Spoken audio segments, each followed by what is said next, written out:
Salve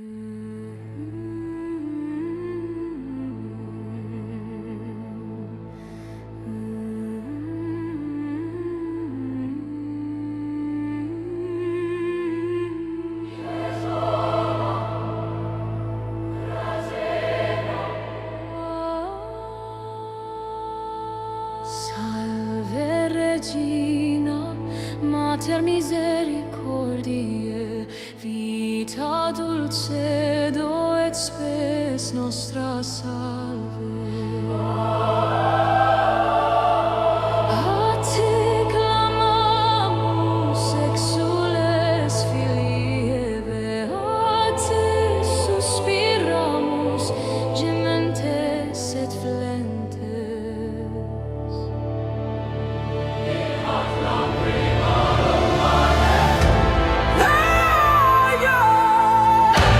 Advocata nostra, stulos tuos misericordes oculos a nos converte, et Iesum benedictum fructum ventris tui, nobis post hoc exilium ostende, proclaming Sophia, o dulcis Virgo Maria.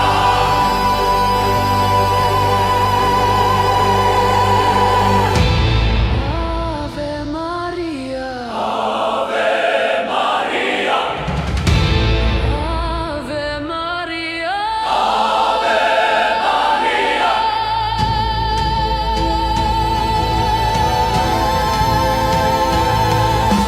Gratia plena Dominus tecum, benedicta tu in mulieribus, et benedictus fructus ventris tui, Iesus.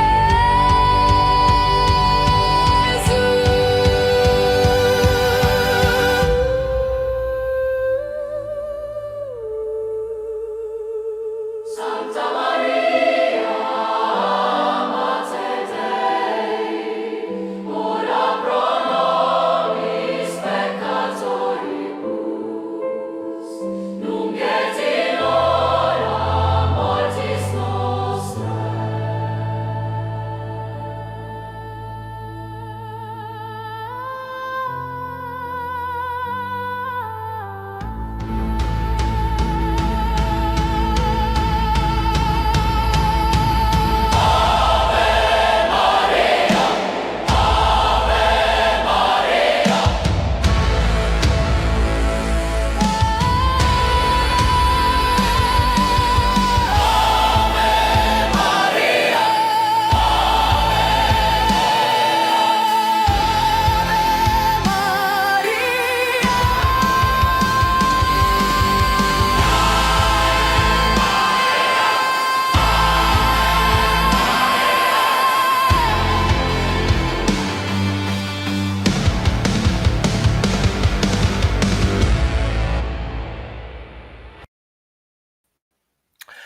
And we are live. Good afternoon, good evening, good morning, wherever any of you all are tuning in.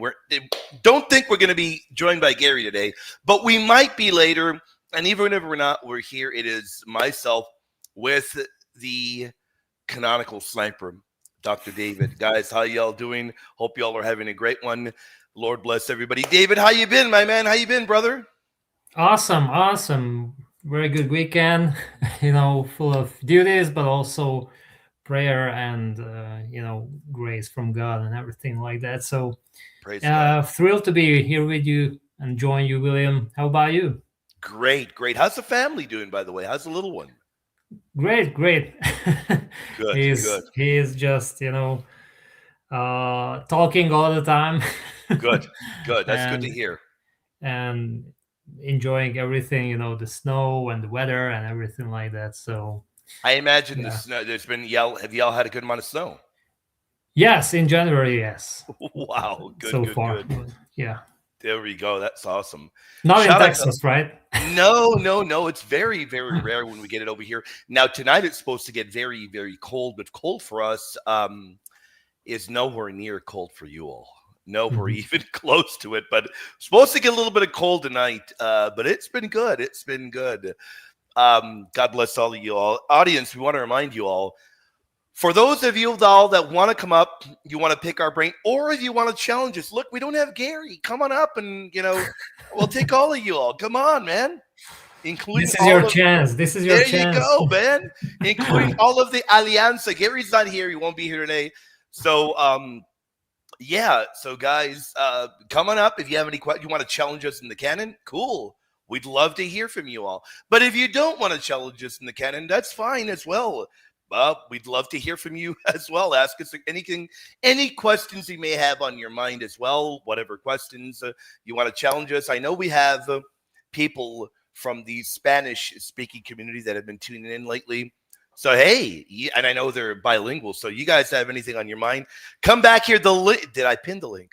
The link is pinned. So come back here and pummel our brains, whether you want to debate or not. I want to give a shout out to Mythical Brother, says Dr. David, man. Why does David get all of the preferential treatment, man? He gets all of it, man. God bless you, Mythical. And I want to give an enormous shout out to Devore, who gifted a membership. And I want to talk about that right now. Who got gifted a membership? LEBTS Gar did. And I want to give a shout out to Devore. By the way, Devore, I'll be adding you to our incredible group shortly. But what Devore doesn't realize that he did something tremendous. Now, in the Spanish-speaking community, there is a gentleman who is an enormous troll. I mean, you can't even take that guy seriously at all. He's one of the nastiest guys. His name is Edgar Pacheco. Now, I know you've never heard of him, David. Most people, unless they're part of that Spanish-speaking community, they don't know who he is. But think of him. If I could give you an analogy of how bad Pacheco is, think of the dumbest Protestant apologist in the English-speaking world, and he's dumber. He is horrible, one of the dumbest I've ever encountered. But he has a following over there because they have that their alliance are all really, really bad in theology. But that guy's name is Edgar Pacheco. Shockingly enough, last night I was predicting something, David. I said, I bet that guy watches. He watches us. I know he does because he knows that I've been coming for him. I've been coming for his apologists, and I've been shredding their arguments with ease. Their arguments in the canon are horrible, David. They're horrible. That's why I invite them to all come back here. But I've said, well, you know what, guys? I bet you anything, Edgar watches. Well, what our near and dear brother Devore Marcus doesn't realize is, or maybe Devore Marcus does know, is that just the other day, this screenshot was sent to me. Just the other day, we got confirmation. Edgar Pacheco does watch. Look at that. Edgar Pacheco was gifted a membership the other day. Oh. And somebody showed me that. Yeah, there you go.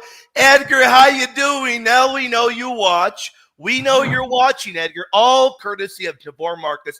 I've told you all many times over. By the way, thank you all for your support. We rely on your support to do what we're doing here. But thank you for the support because every now and then, people that are hiding there and watching, they're hiding and watching. They get outed. When they get gifted a membership, boom, people know you're there. Edgar, how you doing, Edgar? There it is for people that are wondering. And Edgar, congratulations. You got the great Augustine icon. Now, isn't that fitting, David, for somebody that attacks the Catholic canon? Now, isn't that fitting, David? It is. Right? Absolutely. Now you got to become Catholic. I mean, there's no way out.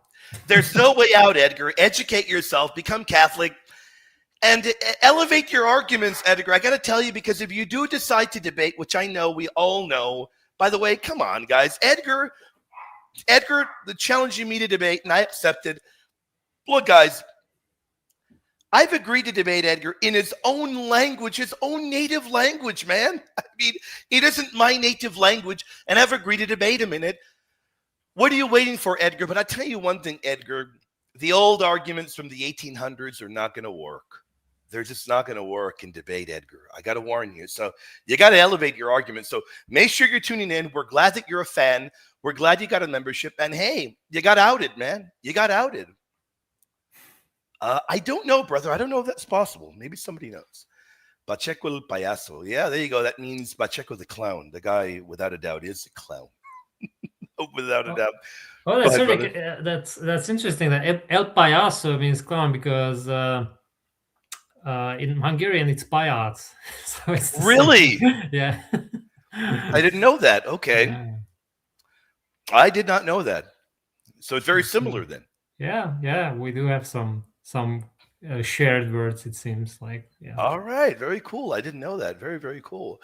Well, we don't have any questions that have come in yet, but I'm sure we'll get some in a moment. Hopefully we will. And until we do get some, what have you been working on? Anything over there going on in your end in terms of the canon world or anything at all? Have you been working on anything?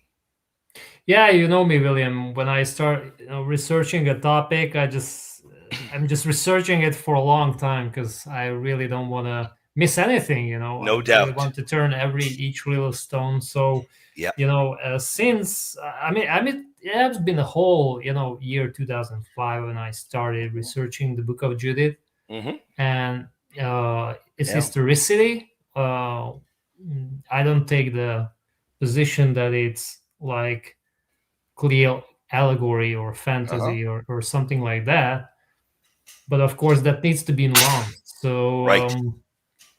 So I'm still putting together a nice presentation about Book of Judith and the supposed errors, and so I'm absolutely, I cannot wait to present it to you guys. Man, I can't wait to check that out. Yeah, but it still requires a little bit more time. work. Yeah. I mean, I got all the information. I just need to, put everything together in a very understandable way. Sure. That does make complete sense. Yeah, to toss everything together so it can all make sense. Yeah. Right. Exactly. Yeah. And by the way, very nice intro. Is that new? Or it made a few days ago. It was made a few days ago by Mythical. Shout out to Mythical. Mythical, okay. Yeah. Very No, ladrón en la cruz. No, my friend. And by the way, let's see what a man you are. Come back here and let's debate, buddy. No, that isn't true. Because I flat out challenged Pacheco to debate, and then Pacheco came and wanted me to debate on his channel. Give me a break. You think I'm going to go to his channel and debate? Then I put the challenge out and I told Carlos Veloz, we'll debate on a channel that's 4 times bigger than his own. Catholic Answers are willing to host it. And in Spanish, we're waiting for Pacheco to become a man.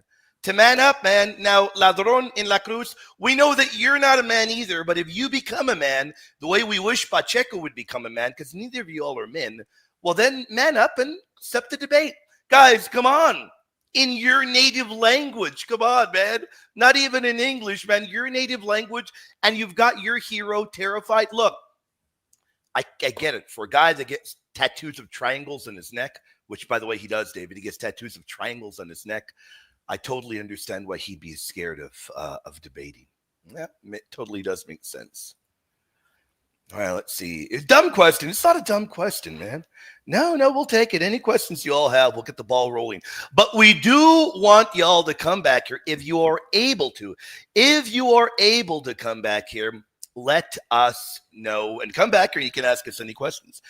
The Catechism says only Peter received the keys, but didn't you mention all the apostles received the keys? Sorry if off topic. Now, all of the apostles have the power to bind and loose. That is explicit in the Catechism as well, meaning they all share in being able to utilize those keys. Only St. Peter received the keys in a singular fashion. Only St. Peter received them in a singular fashion. Now, are the other apostles able to utilize? Without a doubt. How else do you think they're able to bind and loose in the sense of forgive sins or retain? That is a binding and loosing ability.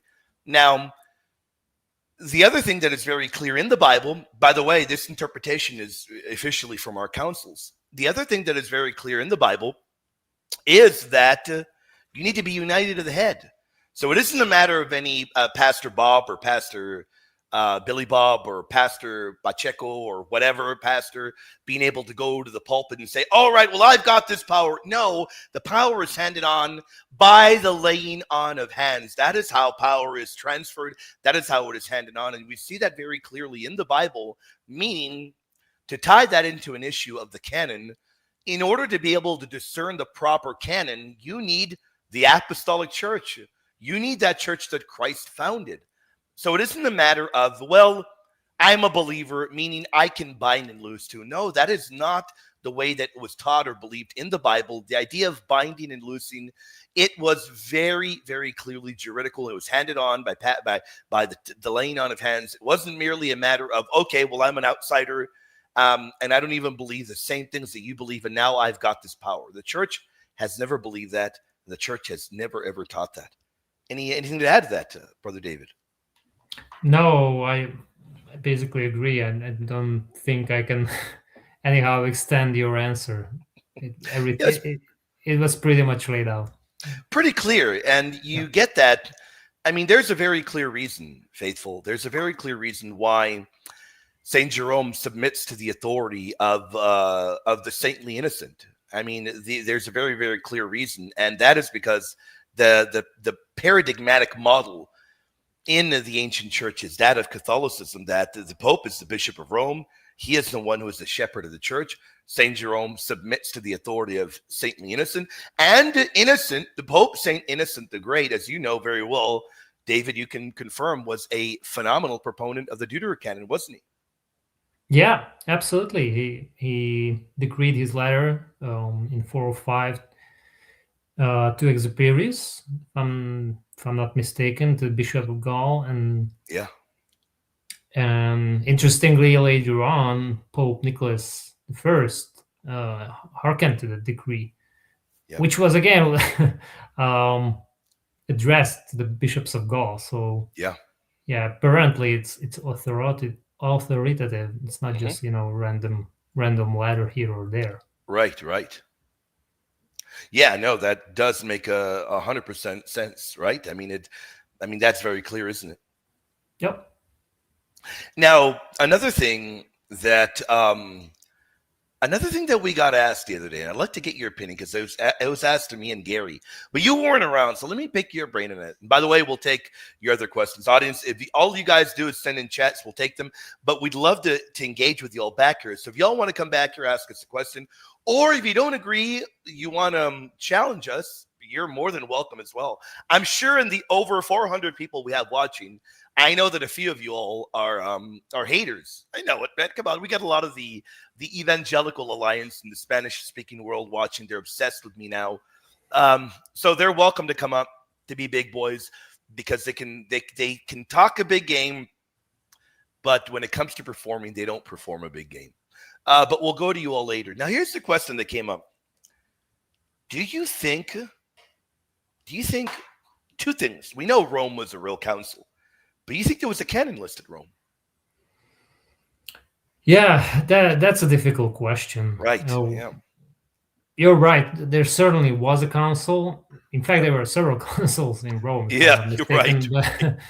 But 382 one. I should have narrowed it down. Yeah, I should have narrowed it down.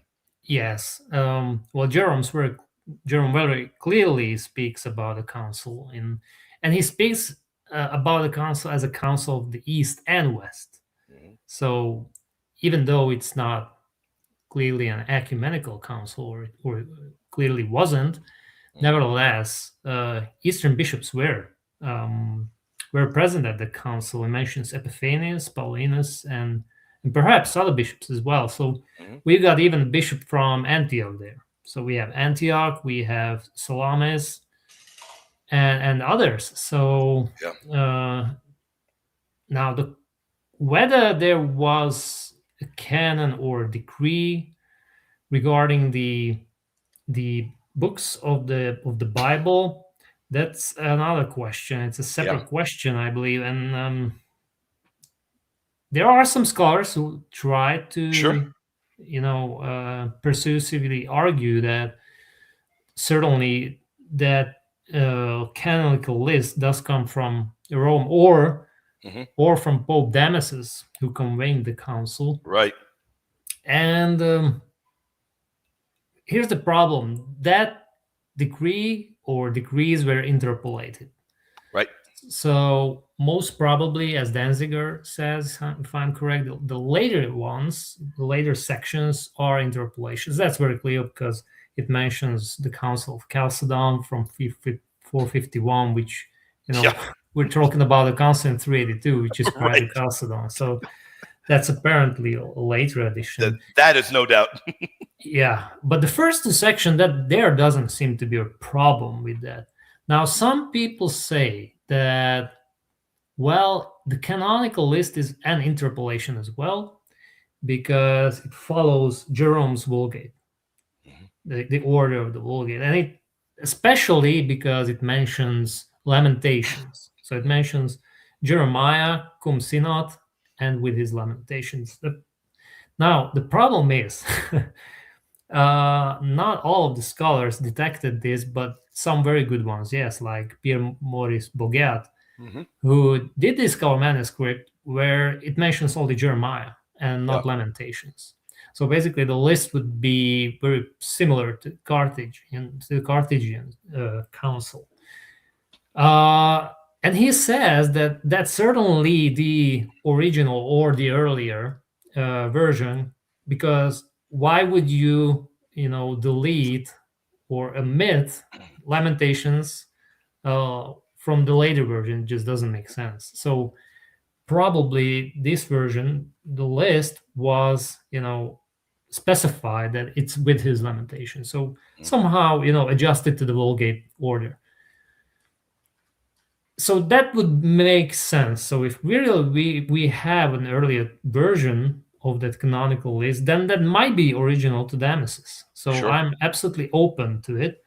Am I convinced? What are you leaning towards? Yeah, what are you leaning towards? I don't think the list was made up because, why would you make up this list? If you it doesn't make sense to make it up. It doesn't make sense because if you have the North African councils, which are, the Council of Hippo is really just a decade later. Just a decade later. Yeah. Yeah. You don't need to make a list up. You don't need to. Why do you want to make another list from another council? If it would be like a century earlier, like let's say 250 or something, okay, that might be be a good argument that it's fake because now that's a century earlier. But if it's really just a decade earlier, why making it up? Why just not hearkening to North African councils, which, of course, those decrees from the North African councils were sent to Rome for the Pope to put a stamp on it, to prove that, yes, that's the list. So I'm more positive that a list of scriptures was laid out in the Council of Rome. But, it's just, when it comes to evidence, it's just what we have.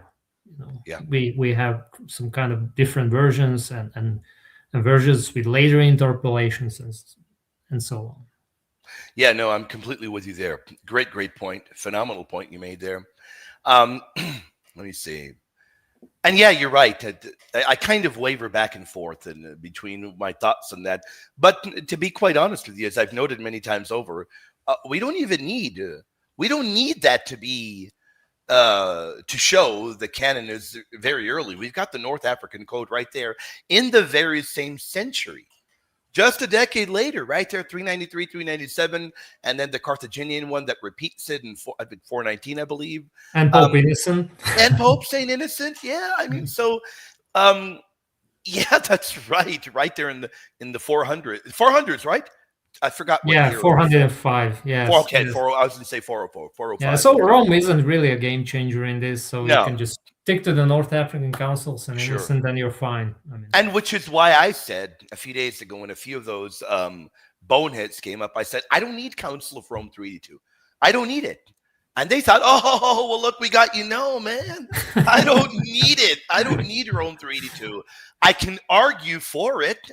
But if it is going to cause me to waste a lot of time, I don't need to.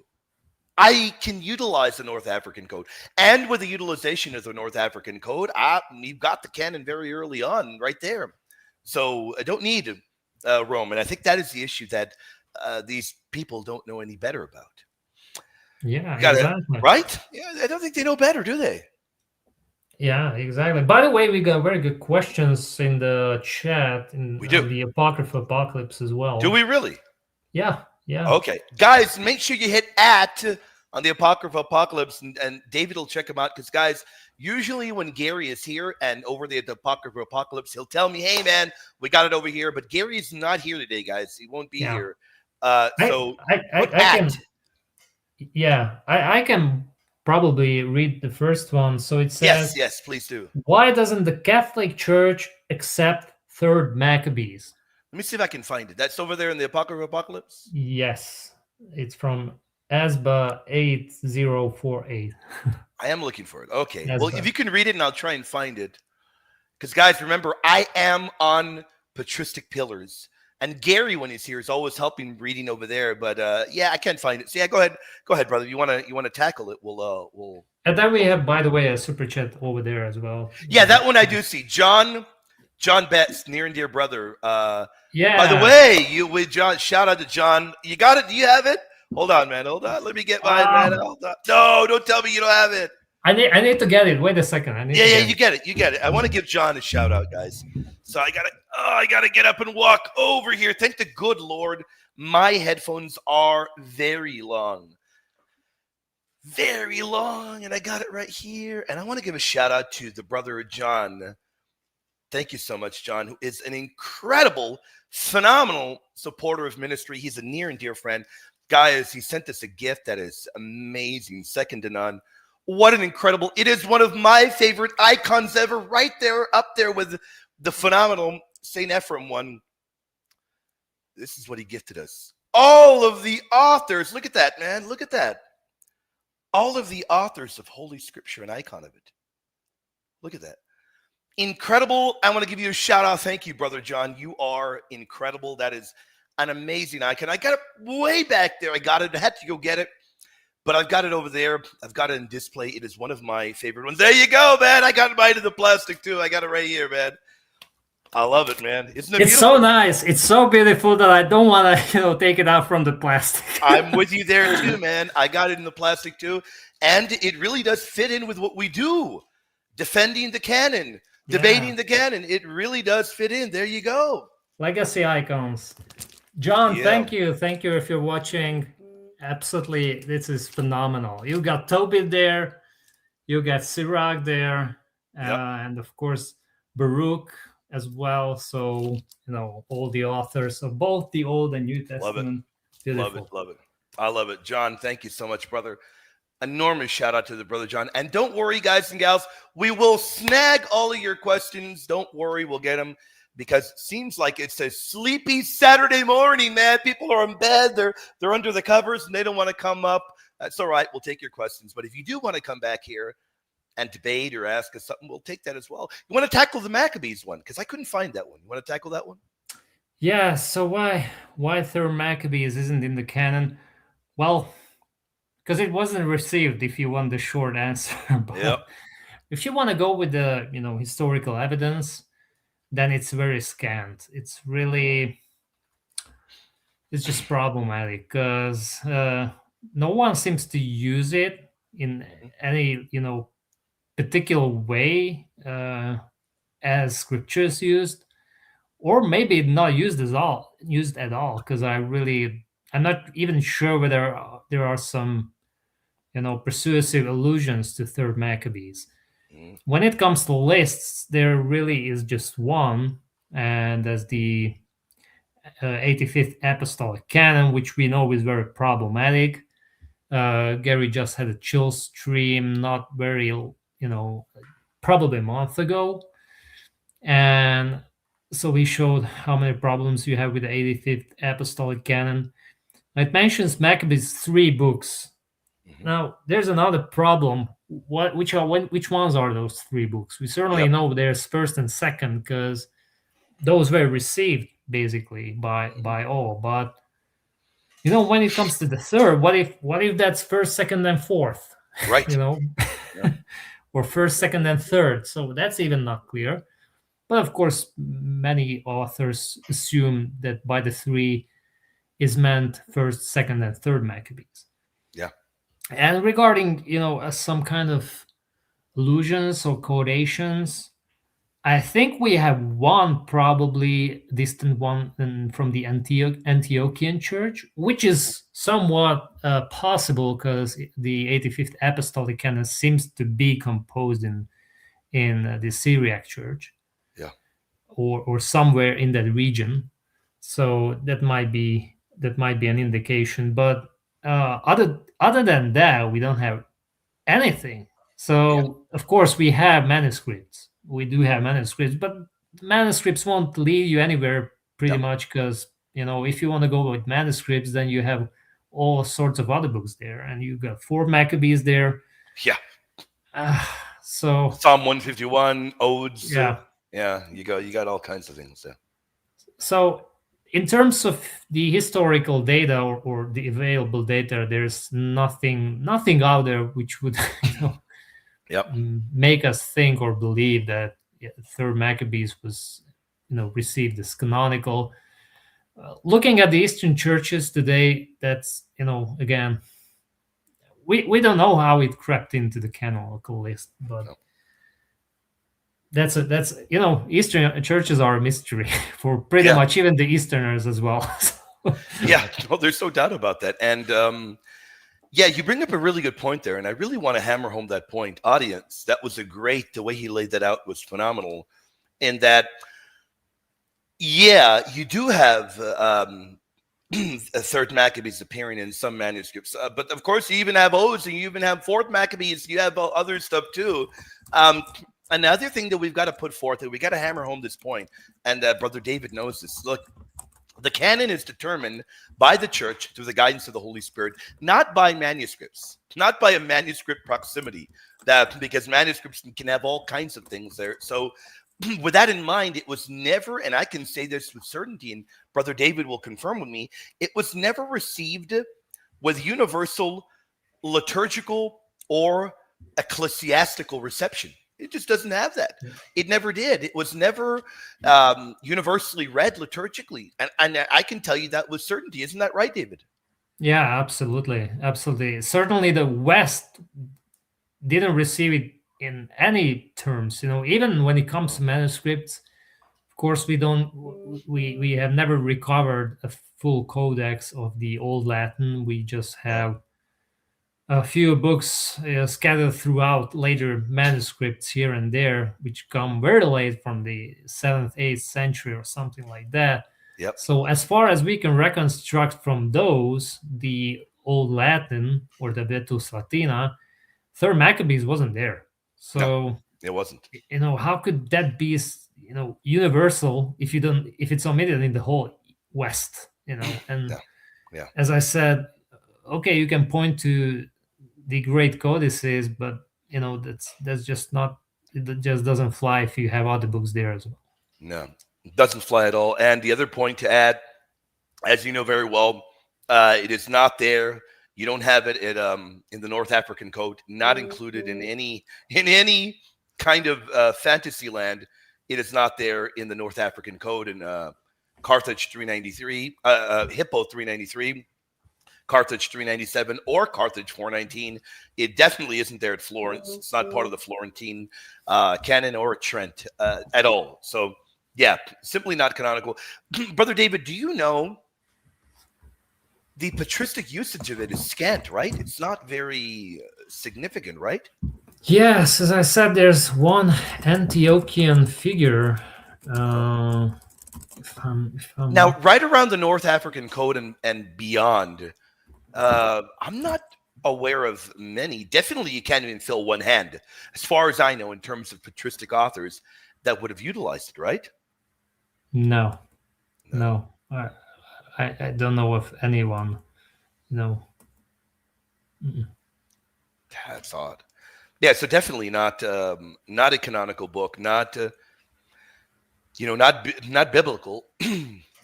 the early fathers recognized first and second Maccabees, and yeah. I mean, for people that may be wondering as well, exactly what is third Maccabees? As far as I know, doesn't it even have historical anomalies in it as well? No. Right. I mean, it doesn't. It has nothing to do with the Maccabees. Right. It does. That has nothing to do with it. Right. It has nothing to do with it. Yeah. So it very odd for me. I remember when I read it, when I went over it and I studied it, it doesn't feel like a Maccabean book, does it? No, not at all. I mean, I encourage anyone, just read it. Yeah? Oh yeah, read it. Read it for yourself. 4 Maccabees does have something to do with Maccabees, because it's a homily, if I'm not mistaken, but it does touch upon the Maccabean martyrs, but that comes late. That was certainly first century AD or something like that, maybe second. Third Maccabees seems to be written prior to Christ, but yeah, that the theme is not Maccabean at all. No, not at all. And I do encourage people check it out. I do encourage people to read it, because hey, you'll expand your knowledge, and what better way to expand your knowledge than to look at a book that certain people do argue and do think is canonical, but very clearly we do not believe it to be canonical. And rightly so. It doesn't have that what we would call that patristic pedigree. So yeah, rightly so. It should be rejected. And to add to that, I think, I'm not sure that all Orthodox receive it as canonical either, do they? Not all of them, at least. Or am I wrong about that? Yeah, well, I think it's in the Bible for all the Orthodox, but not all Orthodox will receive it as inspired scripture. Right, right. Even though it's not inspired for some Eastern Orthodox, they will still have it in their Bible. Yeah, no, there's no doubt about that. Great point there. And we've got the brother John back here. I want to bring up the brother John, bring you up in just one moment, brother. Let me just comment on this first and give a shout out to James. James, thank you for your support. The Lord bless you, my friend. Thank you for your support. Laudetur Jesus Christus. There's a video with somebody with, I think he tried to say Kruger there. I think so. But yeah, talking about the self-authenticating canon from 7 months ago. I should get the 3 of you in my channel to refute him. Yeah, we'd be up for it, man. Let's get it done, James. Hit us up, man. Just make sure you hit me up or hit David up. Hey, man, you got access to us in the group, man. And we'll make sure to get Gary on board. We'll make sure to get Gary on board by the grace of God. But yeah, we'd love to. Are you aware of that video? The one he's talking about, David? I saw that video, but I didn't go through it so far. So, okay. Yeah. Does it look any good? So a couple of Oriental Orthodox. I think Subdeacon Daniel Kakish is there as well. In that video with Kruger? Yeah. No. Sorry. Oh, I'm talking about another video. all right. I'm like, what on earth? I don't think. Oh, you got me there, man. I'm like, what? Sorry, because in the private chat, John was, Oh yeah, let me bring up brother John. Let me bring him up. God bless you, John, and God bless you, AB. Love you, my friend. If you want to come back here and you want to, we can do devil's advocate. 39th heretic, right? There we go, man. Yeah, man. Come on back here, guys. Pulverize our brain. Ask us anything, or if you are part of the Evangelical Alliance, Edgar Pachueco, we know you're watching, or anyone else there, you want to challenge us, hey, come on back here. And we'll let AB loosen you. You don't want AB. AB is very, very bright, guys. You don't want us to let him loosen you. Let's bring the brother John. John, how you doing, my man? How you doing, brother? Hey, good afternoon, guys. How are you doing? Phenomenal, brother. How you been, my friend? Pretty good. Very, very busy. That's why good. I haven't been around on YouTube for quite a while. Yeah, we hadn't seen him, right, David? I'd wonder what happened. No. Are you teaching nowadays, or? And I'm sorry? Are you giving lectures or teaching? No, I'm teaching. So, and everything got pretty wild recently. So, between my job at school and then I've been doing catechism as well. So everything just kind of picked up. But yeah, It's an interesting discussion. I'm glad I caught you guys, especially near the beginning, because I've been catching the last time near the end or a few hours after. And it's like, Sure. I missed another one. So it's good to see you guys here live. It's great to meet you. It's out of the plastic now, John. There It's you out go, of the man. plastic. There you go, man. I love it, man. That's good. That's good. Now you just got to find a home for it, man. Right. Wherever your prayer prominent corner place. is. Yeah. I have that one in my prayer corner too. Yeah. So I'm glad, really I'm glad appreciate you guys like it. You know, it is very special considering what we do and considering what we have dedicated our life to doing in ministry and defending the canonicity of those books. It really is special. Thank you for that, brother. Hey, John, I mean, you're pleasure. from Michigan, right? No, actually, I'm from Virginia. You're Virginia? Yeah. I thought you're in Michigan as well. Okay. I did too. No, Yeah. Gary, I saw that Gary had mentioned that a while ago. Yeah. And it's like, no, that must be a different John, not me. Oh, okay. All right. So we got to work on getting that barbecue set up, man, and we got to get you there. Yeah, I'm coming all the way from the East Coast, man. We gotta. Well, it's not as bad as coming from Europe, so. Right. Yeah, that's bad. True. Yeah, that's true. Have you both been?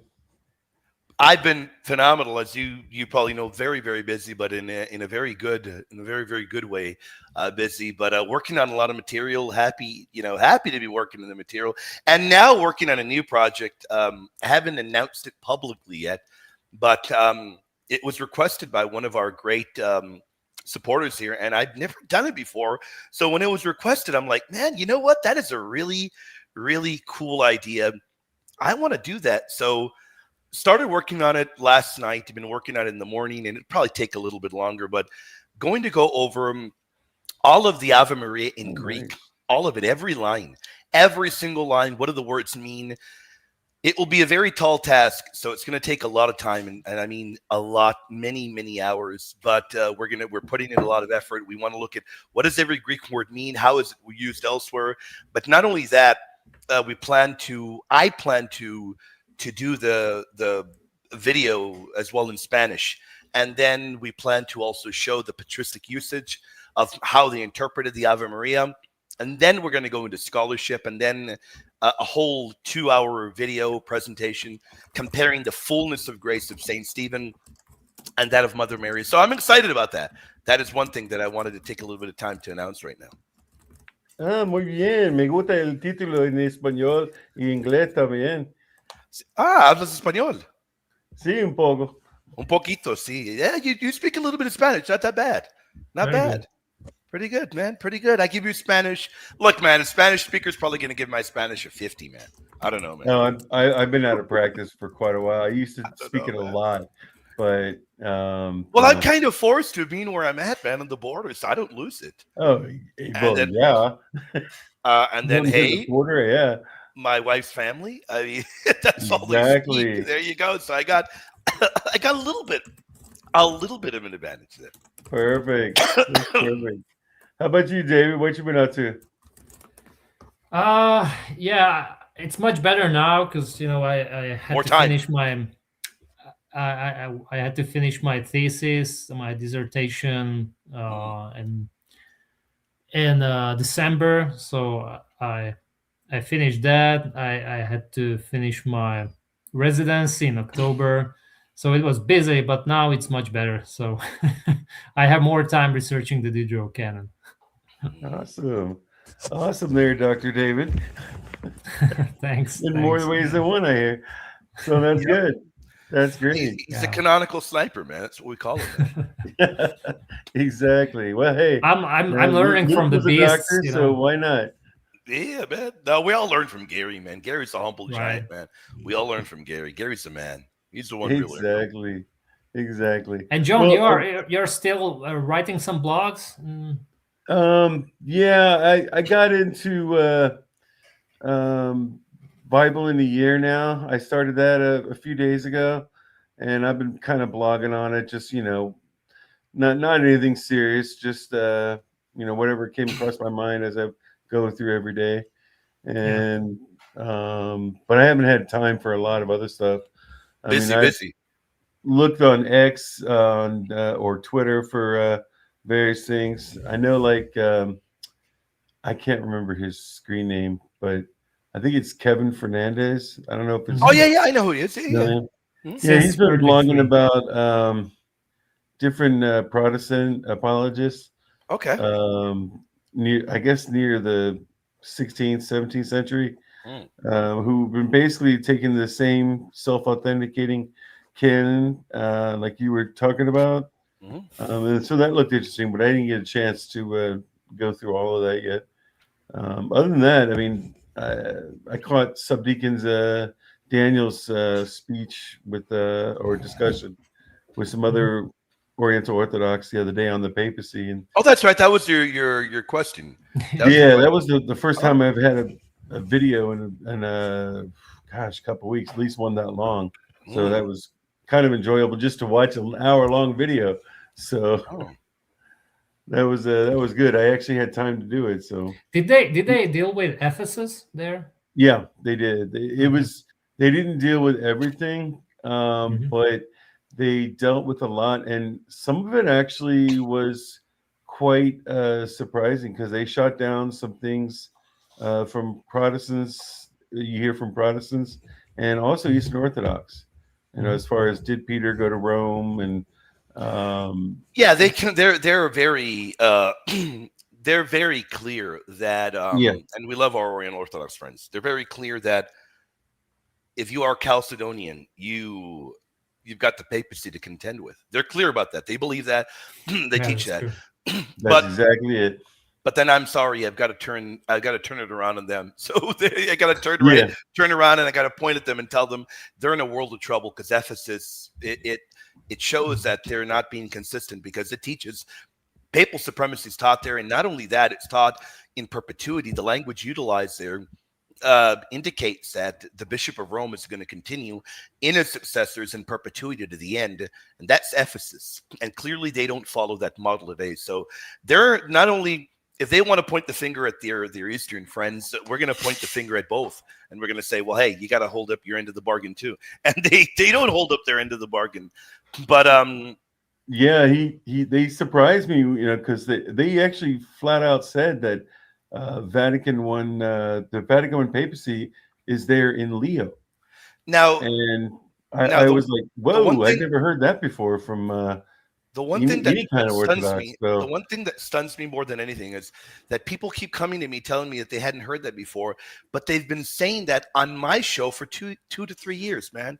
Where yeah, you guys I been, must man? have missed that because I'll be honest, most of what I Brother, watch there's in a these whole show just titled Chalcedon, and they've been saying uh, this for about 3 years on my channel. I You can look it up. honestly I have not seen every video that you've done or Gary's done because y'all have hundreds of hours, We do. but No, we got a lot, man. I know that, man. But yeah, you do. look up You've the got a ones we lot of good got. stuff, and Look at the ones we I'm have kind with of the biased Oriental towards the Orthodox. canon stuff. But Yeah, John yeah, saw yeah. all my videos, the SD Yeah, series. Oh, yeah, So those that's you've watched, man. What's going on? Those you've watched, hater.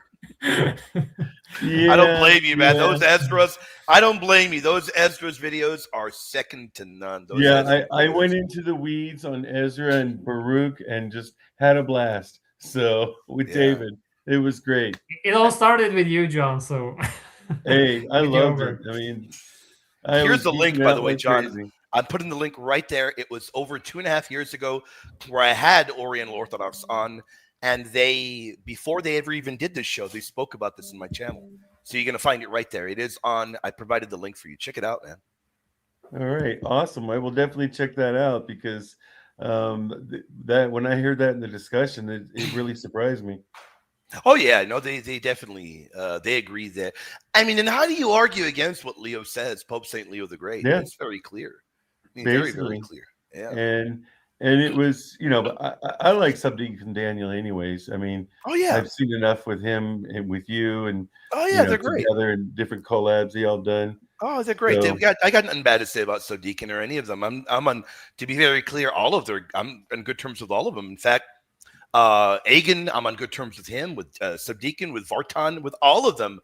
And in fact, man, my schedule is so crazy for the year, but soon I'll be flying out to film with that same channel, the guys that hosted them. I'm going to be flying out with Father Kappas and other Chalcedonians, and we're going to be filming a response to them. And then we're going to do a whole show where we're going to dialogue in a friendly way back and forth. So we're in good terms, man.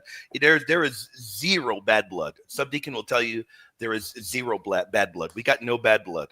Unless we talk about sports, man. Sorry, Subdeacon. I can't get on board with the Lakers, man.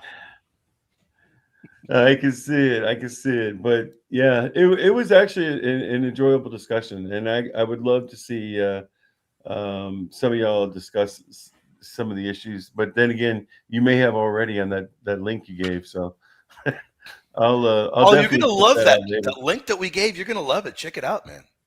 Absolutely, I will. Well, listen, guys, I gotta go. I wish y'all the best. Thank you for everything. No, thank you, brother. Thank you for the great questions. God bless. God bless you, my friend.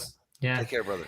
William, I think we need to pin the link to StreamYard in the Apocrypha Apocalypse channel as Let well. me snag it. If you're able.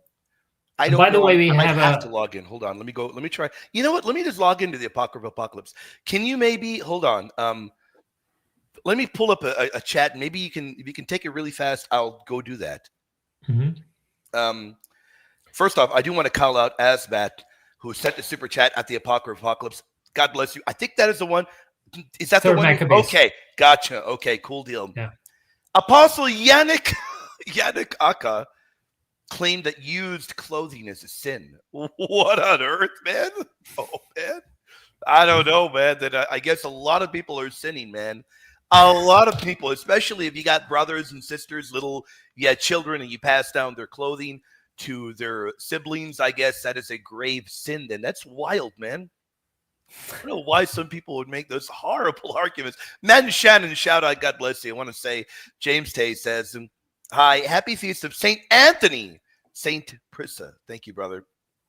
And Hollywood Big Boss says, great job annihilating tarot card reader Carlos. He's talking about Carlos Veloz and Oscar, two Spanish-speaking apologists that came to my channel to try and argue the canon. Two of them. They did horribly, man.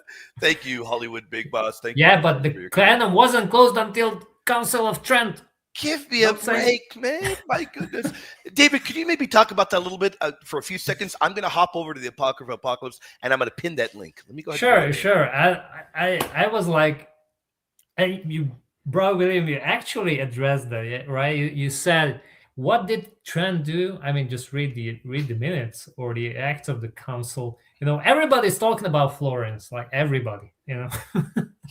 And they say, look, we need to accept Florence because that was an ecumenical council prior that we're not smarter than the fathers before us who received the canon in an ecumenical council. So that's the given. That is given. That's the canon. So that's what we're going with, right? Yep. In other words, it was already closed. It was already decided. There was no discussion about it, right? Some people were like trying to push this argument, but we should make a distinction between these books and those books. That was like one or two individuals in the council, you know, but nevertheless, at the end of the day, everybody voted the same way. So everybody said, yes, all those books, all the 47, right. Or the 47 books are inspired. Yeah, I'm sometimes confused because just lately I was looking at the Ukrainian catechism, which says, you know, it's 45, but they're separate.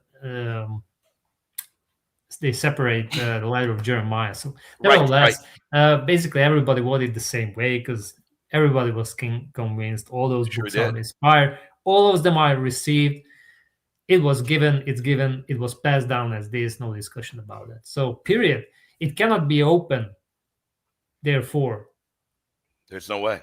Because there was no way to discuss it, you know? No. So.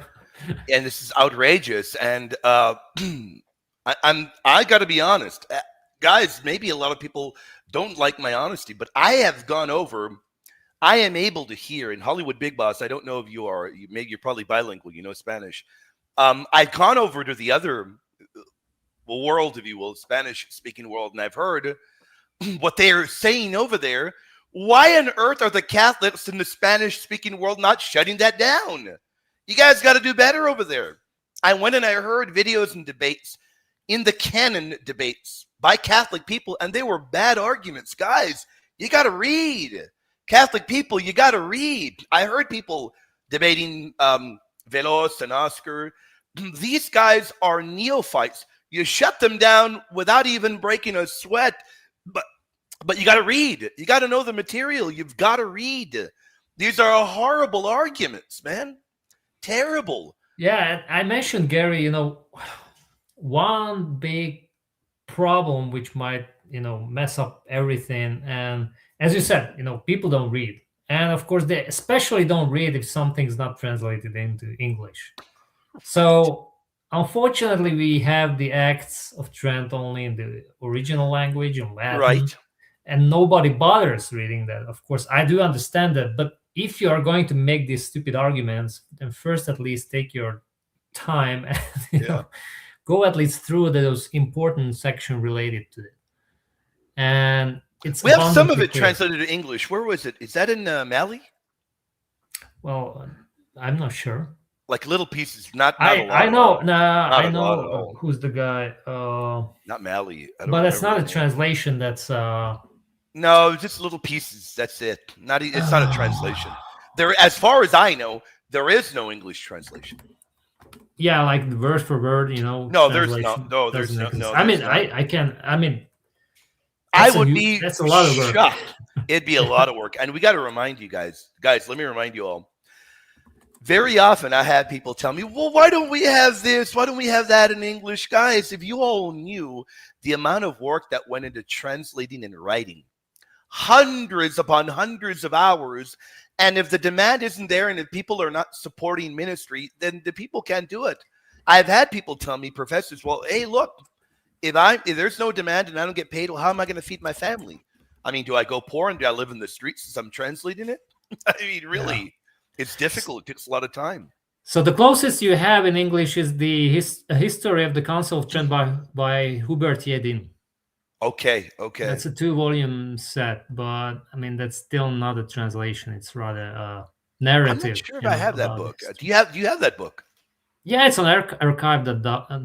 Okay. Yeah. I might have that. A history of the Council of Trent, Hubert Yedin. So. I do have that. Yes, I do have that. Yeah, that would be the closest, really.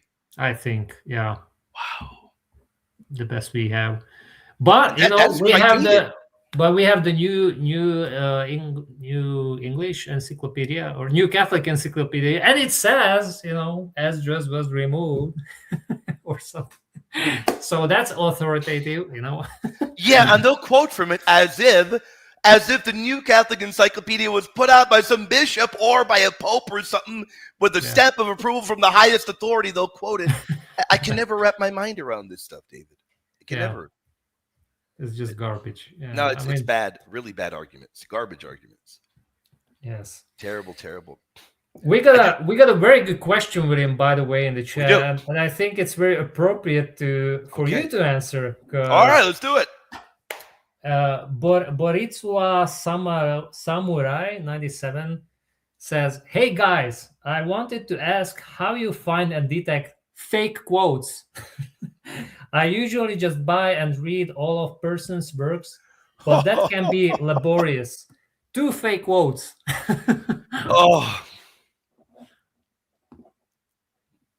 To be fair, guys, I don't know. We've been doing this so long. We've been doing it so long that we read and we know the writings of the person that our ears will perk up and David will say, hey, wait, that doesn't sound like Augustine.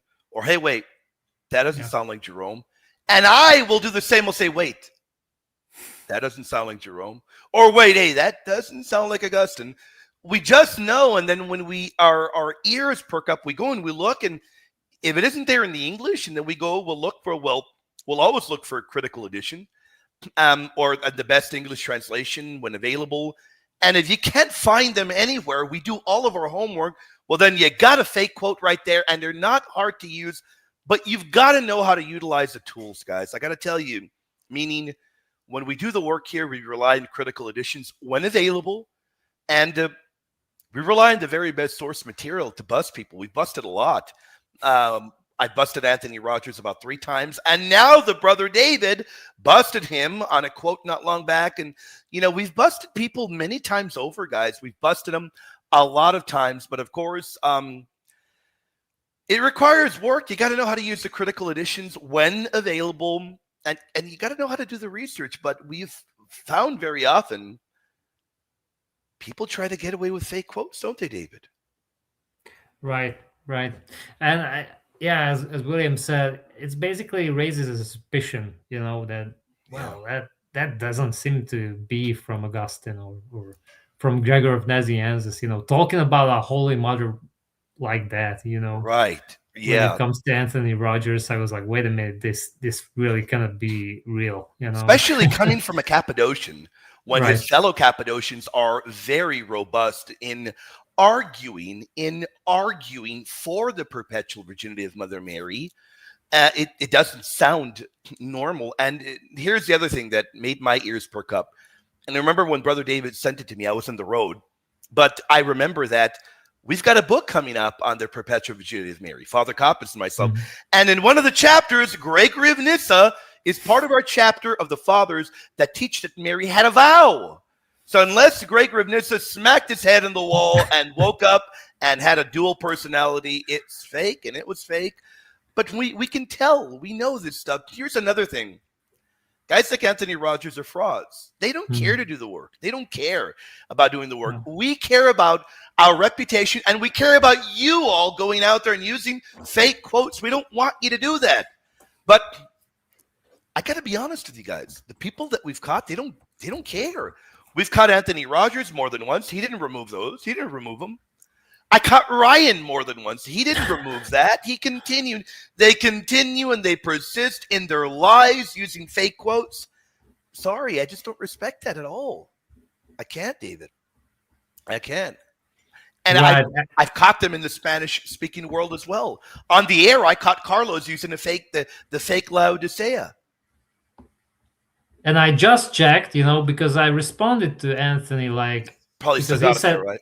he said, "Oh, I have to take my time, I have to take a look. Okay, I just forgot the reference." So I wrote him, "Okay, unless you will find the reference, will you remove this, this ad from you?" And it's still there, Still there. Yeah, I figured. still there, Yeah. doesn't care about the truth. I mean, this is the clear sign, guys. If you see these fake quotes Yep. still floating around on their channel, and they know they don't have the reference, but they still got it uploaded there on their channel, that's a red flag. I mean, they're Enormous red not flag. honest. They're No, they're not. They don't have any good intention. That was why I was so, angry. It's just unbelievable. They don't have good intentions. They're not honest. They're in this for their lemmings for clickbait. But I hate to break it them, people aren't as stupid as they want them to be. People are beginning to do research, and then when people realize that they're wrong, they say, "Okay, well, if they lied to me about this, what else have they lied to me about?" And they begin going to do research, Yeah. and it doesn't end well for them. Yeah.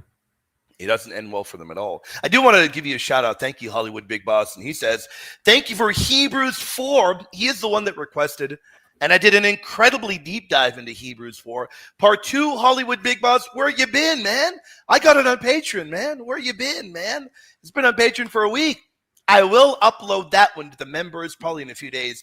But I did put together a whole Hebrews 4 collection showing you Hebrews 4 from the Bible annihilates the Sabbath day holding argument. And then in part 2, I go over all of the early fathers. That took a while because, as you know, as Brother David can tell you, there are not a lot of commentaries in Hebrews. There are not. So it took a long time. And I did it for you, Hollywood Big Boss. You're going to love it. And shout out to you for the gifted membership. Thank you for your support, brother. Who got it? Dev and 1694 got it. Hollywood, let me know if you like part 2 when you check it out. James said, forget about that video. I checked again. It was only 10 minutes with no Kruger.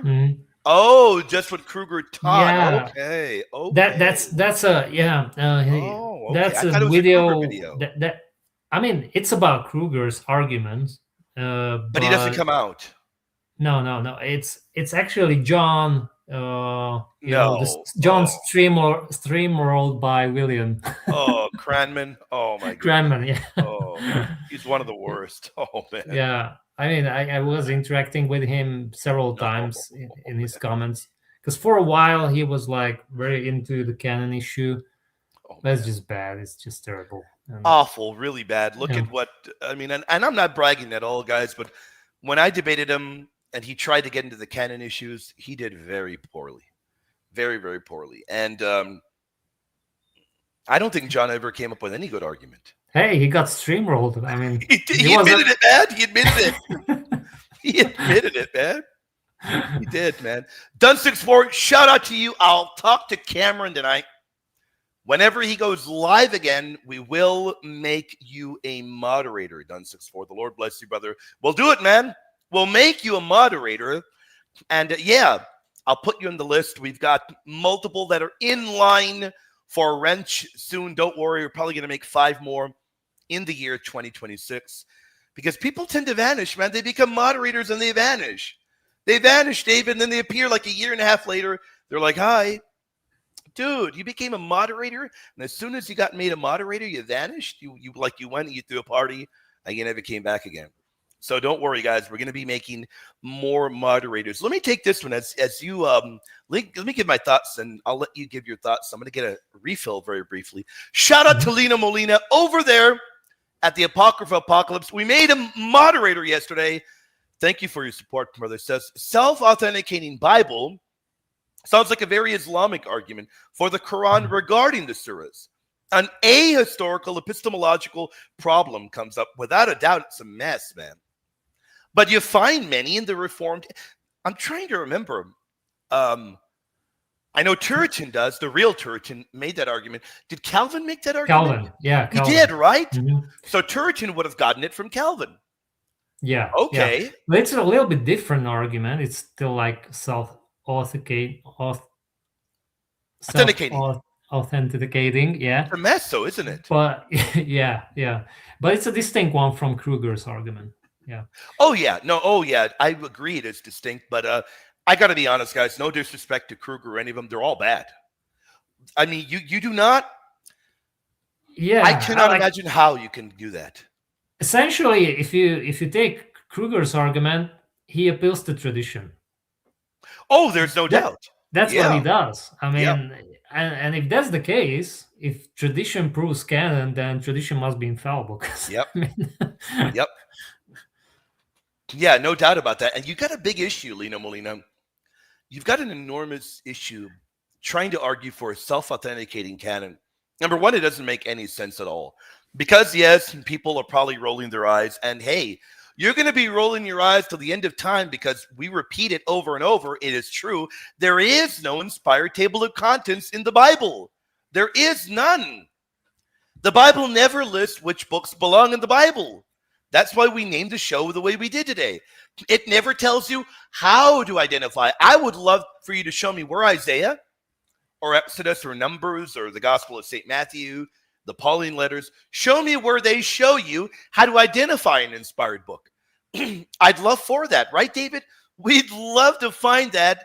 Where does the Bible show you that? The Bible, here's the other issue.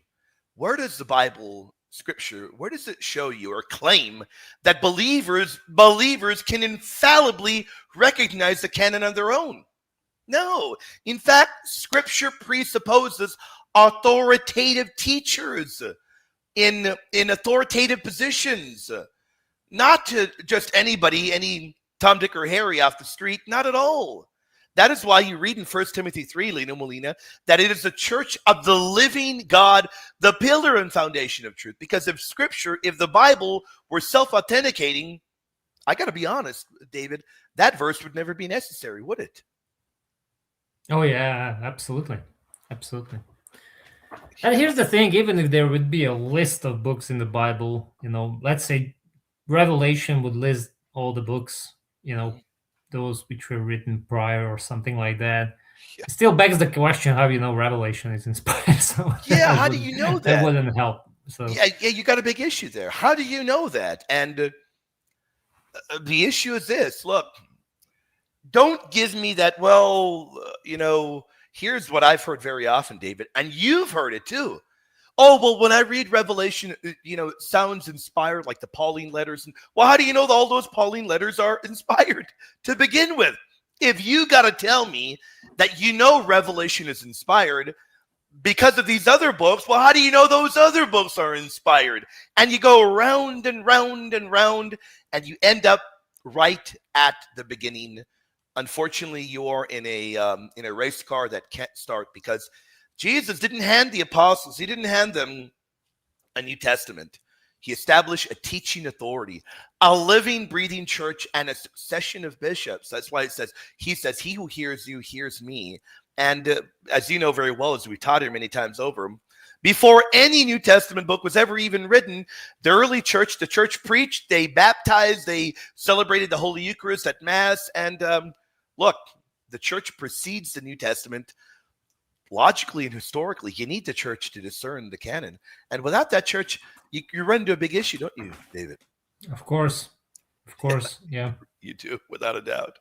All right, let's tackle this. And by the way, we're going to go backstage in a moment. We got a brother back here, and anyone else, if you all, how long more do you got, David? You got at least an hour, maybe 50 minutes, 40, 30? Oh, like 20 minutes. 20. Okay.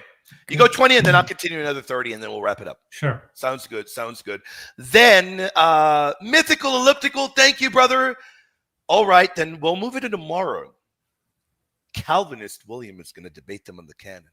And remember, guys, that'll be a members stream. But I got to tell you guys, remember that Calvinist William, number one, he drinks regular Coke. He's table sugar. The guy's nasty. And don't forget, Calvinist William will use fake quotes. And if you don't catch me doing it, well, catch me if you can. I'll get away with it.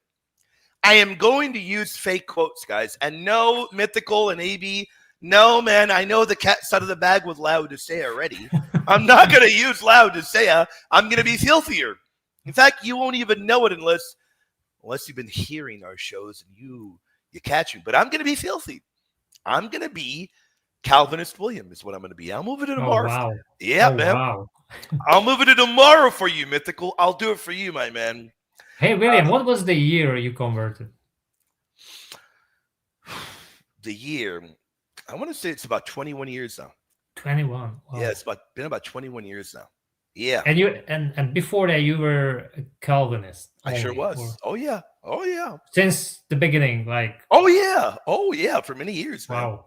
Oh yeah, so I know what Calvinists believe. I know all the tactics. I know it all, man. I know what they believe, and I become Calvinist William for an evening, man. And you were a James White fan? To be honest with you, I really was not a big fan of him. I heard others.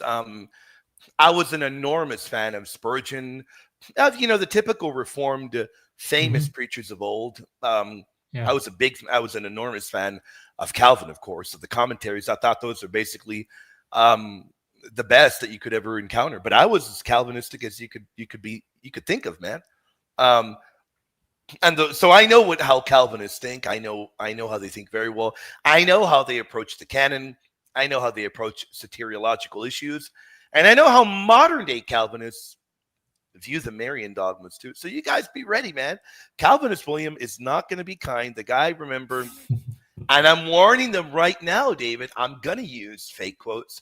Or maybe I'll pluck one word. At least two. At least, yeah, man. At least two, man. So just be ready, guys. Just be ready there. And I know they're gonna be ready now. I know it, man. I know it already, man. All right, let's snag this one. If you could snag this one very briefly, I'm gonna get a drink. I'll be back in about a minute, brother. Do you use the didache as authoritative for debates? I'll be right back. Yeah, well, I don't use it because I don't debate, to be honest. But I think that the case is legit. I mean, I would use it certainly. Would not use it as scripture, of course, but nevertheless, it's still one of the earliest extra biblical documents. Clement is still earlier, first Clement, but Didache is just after Clement, so it's legit, certainly. Didache is very good. And I think there was one particular comment in the chat I wanted to answer as well. Yeah, I saw Tony wrote regarding the Council of Rome that, I like that argument. If the Council of Rome or / Decree of Damascus is a later fraud, why not just appeal to North African councils? Yeah, I think that works, because I really don't see the reason. Why make up a fake, not fake council, but fake decree of the council just 10 years earlier, or 9 years earlier than Hippo Council of Hippo. Just if you want to make up a false fake decree, then I would make it up like much earlier. So I would say that the Council of Nicaea, which was ecumenical, that it listed the scriptures. Now that would be a good argument. That would be a good, made up fake decree. But of course, eventually that would be busted, I think. But nevertheless, that would make sense, right? Yeah. So, what do you think about the Didache, William? I like the Didache. I'll use it to show a lot of stuff, but it uses a deuter. I forgot what quote. What quote does it have? It has a deuterocanonical quote, doesn't it? Or no?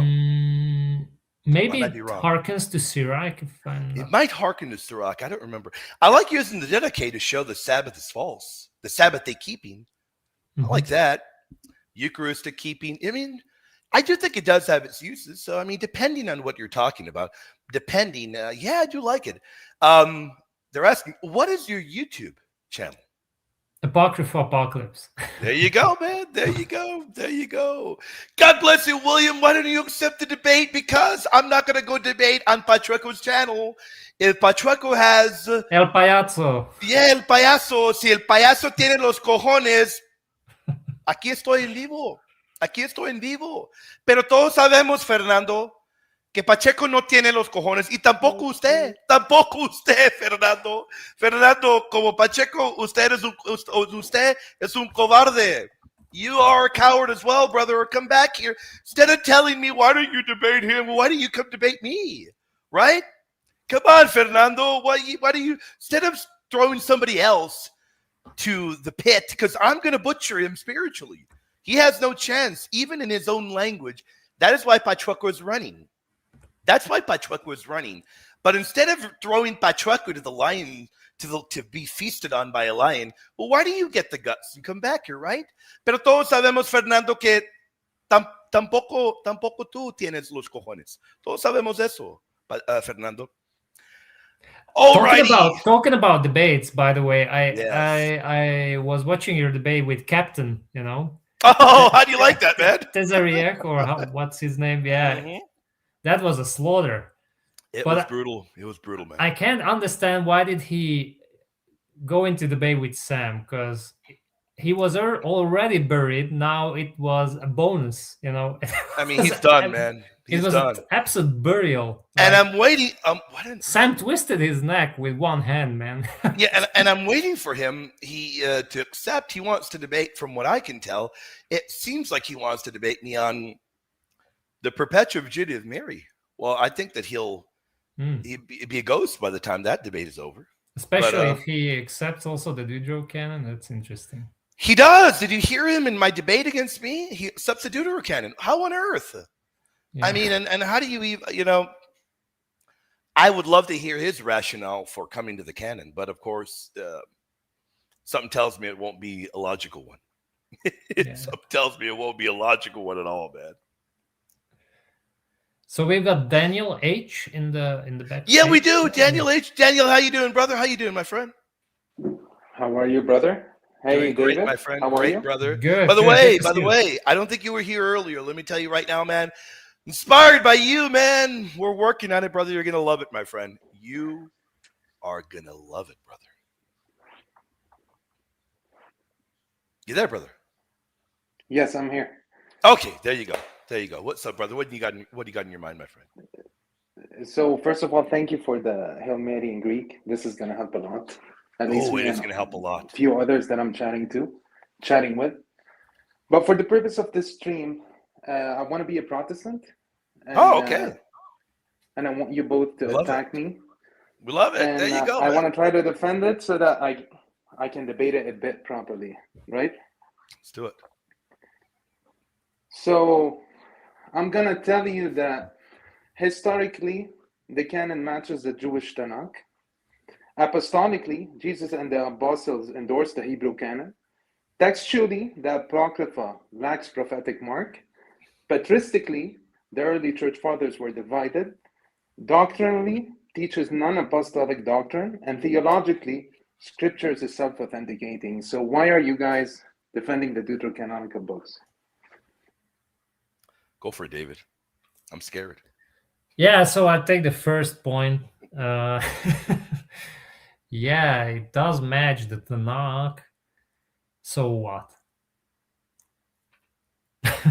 So in the Old Testament, the Jewish people knew the Bible more than they pretty much knew what's in and what's not. So why are you putting stuff that wasn't inside before? Yeah, so why go with the modern day Jews? Because these are the ones who survived. So all the others did not. So they must have done something right. So they must have the true word of God. And they must know the real canon. Okay, so my argument against it would be twofold.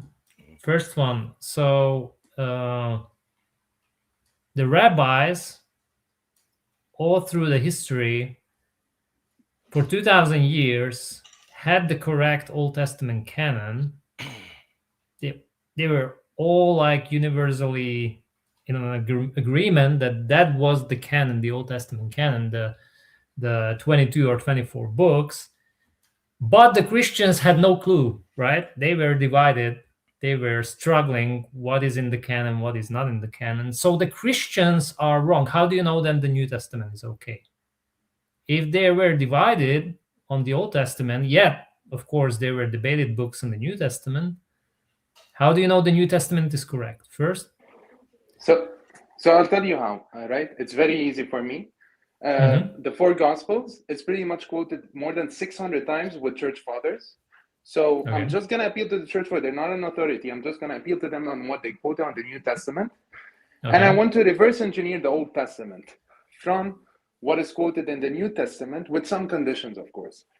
The first condition is the book should not contain any error, even if it's quoted in New Testament, like the book of Enoch, for example.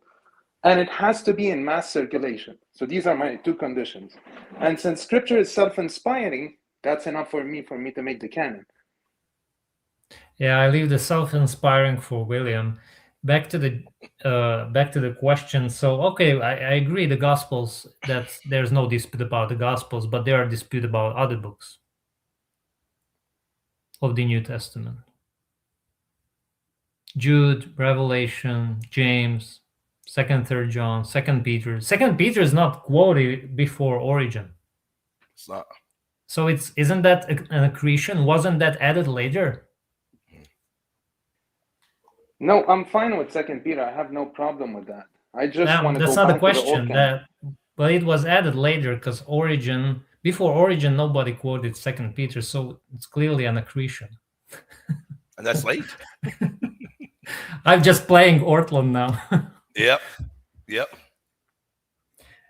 And the second thing is, of course, I would push back with the Jewish Tanakh, reaching back as far as Christ, because we have archaeological evidence that there were Jews who did consider at least some deuterocanonical books as inspired, and we have the rabbinical Jews quoting Sirach as inspired, the written word of God. So, which already shows that there was a development in the rabbinical Judaism. In other words, it cannot be trusted that the modern day Tanakh reaches back actually prior to Christ. But I don't want to speak the whole time, so I can pass it on, William, and to you, Daniel. Yeah, So here's go go ahead, brother. No, I was going to say your argument on modern day Judaism and the canon. The onus is on you to prove that ancient Judaism, the canon of ancient Judaism, lines up with that of modern day Judaism, and there's no way you can do that because number one, there is no single Jewish canon in the time of Christ in the Second Temple period, which is roughly what 500 BC to about 70 AD, David, roughly around there. There is no universally defined list of books. So, and of course, with that in mind, if you're arguing that Judaism it was monolithic and there's one set canon, well, I need evidence of that. And you don't have any evidence. I will give you evidence. I will give you Okay. evidence. So I'm All right, let me get saying that of all the Jews, only one tribe survived, only one clan survived, and that clan survived because they had the original, the true canon. So I'm gonna follow their teaching. I don't care what the other Jews had. I only want those Jews. That's why my Okay, well, you have to show me. Then you're going to have to show me that one Jewish group survived. So you need to show me evidence in the early period that they had a canon that matches up with modern day Judaism. There's no evidence at all. In fact, the earliest Jewish writer that we have, whose writings are extant in wide form, in terms of a lot of letters and even critical editions, is Josephus, and Josephus doesn't hold to any canon that lines up with modern day Judaism. So you don't have anything. And we're already in the 2nd century. That's well after the time of Christ and well after the time that I can show Judaism is fractured and there are many different beliefs. There is no example of a set canon within the Jewish community at the time of Christ. I need positive evidence rather than you just saying, well, I believe one Jewish group survived and this Jewish group, I go with their standard of the canon. Well, where is it? Where are the quotes? Where's the evidence? So I will go to the Council of Jamnia for that. No, there is no Council of Jamnia. That's a fake. Doesn't exist. But I would then press you. I would then press you. Yeah, I would then press you, and I'd tell you, well, I need evidence that Jamnia was even a real council. No, that was busted. 1800s, David, right? Late 1800s or 1900s. It was busted 1960s or 17. My goodness, I thought it was the late 1800s. Yeah. Okay, but that was busted a long time back. People don't argue for that anymore. Yeah, it was Lewis. Yeah, right. Yeah. By the way, you're playing a good Protestant. I like it. No, I like it, man. Daniel, I love it, Daniel. Keep up, man. But here's my to your follow up regarding the one. Yeah, and you've got to you have to press them too, David. Yeah. So my question would be like, if someone would say, okay, that only the Pharisees survived and they had the Tanakh. Nobody argues that they had a different canon. My question would be, why do we see these debates in the Mishnah regarding the school of Shammai, the school of Hillel, because they didn't agree on the scope of the canon? And why do we see even subsequently rabbis quoting Sirach as inspired scripture, even being part of the hagiographa or the writings, which means that's part of the Tanakh? That's explicitly stated by a rabbi in Baba Kama 92b. Yeah, well, you're using one scholar. I can use another. No. That's not Scott. That's Jewish literature. That's Talmud. That's Jews. Mm-hmm. No, but again, I go back to that point that only one tribe survived in Israel, and I'm using their canon, proving that they had this canon. I can tell you 1,000% that they didn't have the Catholic canon. I don't have to. Right. So it doesn't matter that the two schools of the Pharisees didn't agree on the canon. No, I don't care about the two schools because only one school survived, right? Well, it's not no. There are two schools, both survived, but an agreement appeared much later. But they only differed on 2 books. The Catholics doesn't matter. Way many books, right? Still a difference, yeah. Okay, so if I take any of these 2 canons, they're still different than the Catholic Church. So why are you guys adding so many books out of nowhere, out of thin air? Oh, it's a matter of principle and not numbers. Doesn't matter if they're if they're different 2 books or 7 books. It's matter of principle. How do we know the canon? If the 2 schools were separated on the canon, were not in agreement, then they didn't know what was the scope of the canon. So either we have something firm we can rely on, or we don't. And if we don't, then it's all for grabs, and we can't just call scripture whatever, because it's about picking and choosing. Then if there is a principle we can hold to very clearly, and there's no dispute about it, then then we have an argument. But David, even the church fathers did not agree on this. Even some church fathers did not agree in the canon. Jerome being one of them, you probably know more. So even the church fathers do not acknowledge your canon. But you're so stubborn to say that this is the true canon because of an ecumenical council of group of people who gathered and decided, these are the books that I want them to be inspired. Yeah, well, those who disagreed on the canon, actually, we can detect that there are making individual arguments. Like, for example, Tertullian is defending Enoch only based on the very one thing that Jude quoted it. So, but the fact that he is defending Enoch only proves the point that Enoch was not received as scripture, because then he would not have to defend the book. And usually that is what happens. So, but again, if we want to go with, if somebody has a problem with the church fathers, then we cannot rely on the New Testament.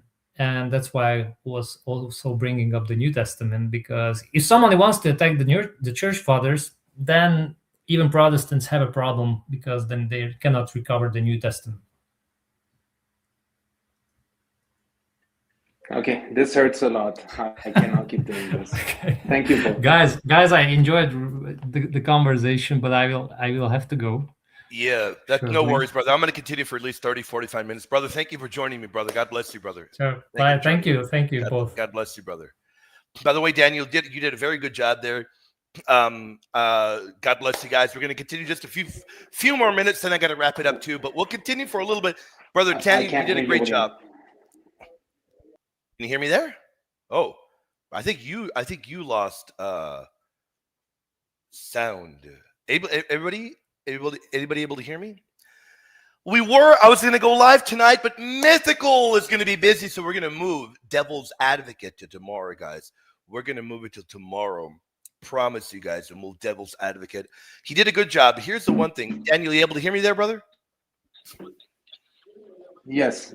For some reason, when you kick someone out, it mutes the other person. I didn't kick him out. He left. David left. Oh yeah. When someone leaves, weird. It doesn't allow the other person to hear you. That's odd. I'm glad you're back. But just to note, you did great. And to lay out the point, remember that that's a great point you brought up, to try and argue for the Gospels that are being quoted so much in the early church. But remember that the lack of a uniform canon early on favors the Catholic position rather than damages it, because you need an authoritative church to query the apostolic communities to come to a conclusion that is guided by the Holy Spirit on the list of books, because otherwise we can say, sure, all of these books are quoted, but First Clement is quoted a lot too, Shepherd of Hermas as well, Didache, Epistle of Barnabas, and others. So yeah, the Gospels are quoted, but early on, a lot of other books are quoted too. And here's the other issue that you can discombobulate a Protestant with. If you think about it, there are books that are debated well into the 4th century before the North African Code, Daniel. Books such as Hebrews, James, 2 Peter, 2 and 3 John, Jude, Revelation. Meanwhile, while those are being debated, and certain of them not used in the Eastern churches, some of them, meanwhile, books like Shepherd are being read publicly. So right there, that will discombobulate a Protestant if you learn how to use it against a Protestant, whereas a Catholic can just flat out say, hey, yeah, I know, but I believe in the authoritative church to settle that dispute. I have a church that is living and breathing, and if you doubt that my church can do that, well, then you're in trouble, because you trust the New Testament canon that my church gave you. And if they come back and say, well, hold on, We get that New Testament canon from Athanasius. You tell them, well, good. A Catholic bishop gave it to you? Really? A Catholic bishop that believed in the Eucharist, purgatory, prayer for the dead, Mary was without sin, Mary is a perpetual virgin. A Catholic bishop that believed in prayer from the dead, intercession of the saints. And I can go on. And then you say, but even he is not your ally because he doesn't have a Protestant canon. So you're going to include Baruch in your canon? So notice all of these things backfire against them, but the lack of a uniform canon early on and the church deciding that by querying the apostolic communities, that favors Catholicism and causes their paradigm to fall apart. So, William, if a Protestant comes and says, okay, I acknowledge I got the Bibles from the councils, that's it for their religion? Because they're done. Many do that. Many do that, and you tell them, okay, hold on. So then that church is infallible. And they're going to come back and say, no. And if they concede, once they concede, Daniel, that they received it from the church, it's game over. You know why? Because then you say, well, then that church is infallible. And Daniel, if they say no, the church is not infallible, then this is a logical conclusion that they're at. That if that church is not infallible, then maybe that church got some books wrong and they can't be certain about their New Testament canon. Or maybe that church left out a few books where they can't be certain of their canon either. It cuts both ways, and once they admit that, game over. It's done. This is fantastic, William. Thank you, Brother Daniel. We're going to do the devil's advocate tomorrow evening, my friend. I hope you're around. We're going to move it tomorrow because Mythical's going to be busy. Brother, you're phenomenal. I hope to see you there, brother. Thank you, William. Bye. God bless you, my friend. Thank you so much for coming up, brother. Oh, look what we got back here. We got Gary, man. Gary, you showed up just as David left, brother. How you doing, buddy? I know. Hey, I'm so sorry I'm late. No, man. No worries. Glad you're here. Still got I got another 30 minutes, so we got time, man. We got time to rock it, brother. And glad that you're here. So happy you're here, brother. Audience, hey, man, we got Gary here, and now they're gonna run Gary. Everybody's gonna run away. Gonna run. No, I think Bill's butcher house has already scared away most people. So it might be the case, man. It might be. We had a great time. We were talking about what we got to talk about Florence and Trent, and big shocker. David pretty much echoes everything we've said. By the way, shout out to Sir Minimi. I don't know if is he in the audience still. We were heavily inspired by him. He is amazing to talk about the Tridentine canon, to talk about Florence, to talk about all those issues. You guys very often inspire us to go in, to dig deep, and to remember these are issues day in and day out, and we want them to be clear in your mind. Well, there we go, my friend. You heavily inspired us to deal with that. And I want to let you all know, you all make suggestions and we hear them and we know what you all want to hear and we dive into them. So we do want to tell you thank you. Thank you to Bronca for your support. God bless you. And to Devor Marcus, as I called it out earlier. Let me tell Gary, because Gary wasn't here earlier. I want to give Devor Marcus a shout out. Thank you for your support, brother. And all of you all, we are incredibly grateful for your support. Who got gifted the membership? James Holden got the membership. But last night on my show, I was making a comment, Gary. I made a comment. I said, one of the guys that he is very prominent in the Spanish-speaking community is a guy named Edgar Pacheco. And Gary, I'm brutally honest, but Edgar is prominent in the sense that he has a big following over there. His arguments would probably be, if you transferred him over to the English-speaking world, he'd probably be one of the worst. They're horrible arguments. He's terrible. But he's got a big following over there. I made a comment the other day, last night. I said, I bet you Edgar watches my stuff. I know he does. And one of these days when a membership is gifted, I bet you anything, one of these days when a membership is gifted, Edgar's going to be there hiding. He's going to get that membership. And then I got an email from a wonderful fan of the channel. Sure enough, thanks to Devor Marcus, we got it right there. Edgar Pacheco gifted a membership. He watches, man. He needs it. You need it, Edgar. You need it, Edgar. And then we're going to put out more canon material for you, Edgar, because you need it, Edgar. You need it, man. And look how ironic. But Edgar and his boys are attacking the Deuterocanon, and Edgar gets gifted a membership, and he gets gifted a membership. David was laughing, and the icon he got was the great Augustine of Hippo, Saint Augustine, one of the greatest defenders of the canon, of the Deuterocanon, and he got gifted that membership. Edgar, you need it, man, but come and chat with us, Edgar. Come back here. We do bite, though. I got to warn you, we do bite. We do bite. Yeah, there's no doubt, man. God bless all of you all. Shout out to all of you all. Dev, how you doing, brother? Says William, un debate me viene bien porque necesito practicar leyendo y escribiendo en español. There you go. There you go, man. He needs to practice Spanish. Shout out to Devor Marcus, my friend. Thank you for your support, brother. And thank all of y'all. You guys are incredible and phenomenal. Thank you all for your support. We are here able to do what we're doing because you guys and gals are amazing. And as you see, your gifted memberships go a long way. And we hear you when you say, we want you guys to cover this. Brother Gary, let me ask you before we dive into more questions. And by the way, for people that are tested, there you go. There you go. I love it, man. For people that are back here or that come back here, remember, what is your faith? What is your question on the right-hand side? All you got to do is tell us, what is your faith? What is your question? And we'll bring you up. We'd love to have you up. We'd love to dialogue with you. You want to debate? All right. Cool deal. If you don't want to debate, that's fine. If you just have a question, the link is pinned. We had Protestant Daniel come up. Daniel, shout out to Protestant Daniel who came up. God bless you, brother. With that in mind, I got to ask you, Gary, what's up, man? You got a chill stream tomorrow or Sunday or Monday? What do you got coming up? Next Monday.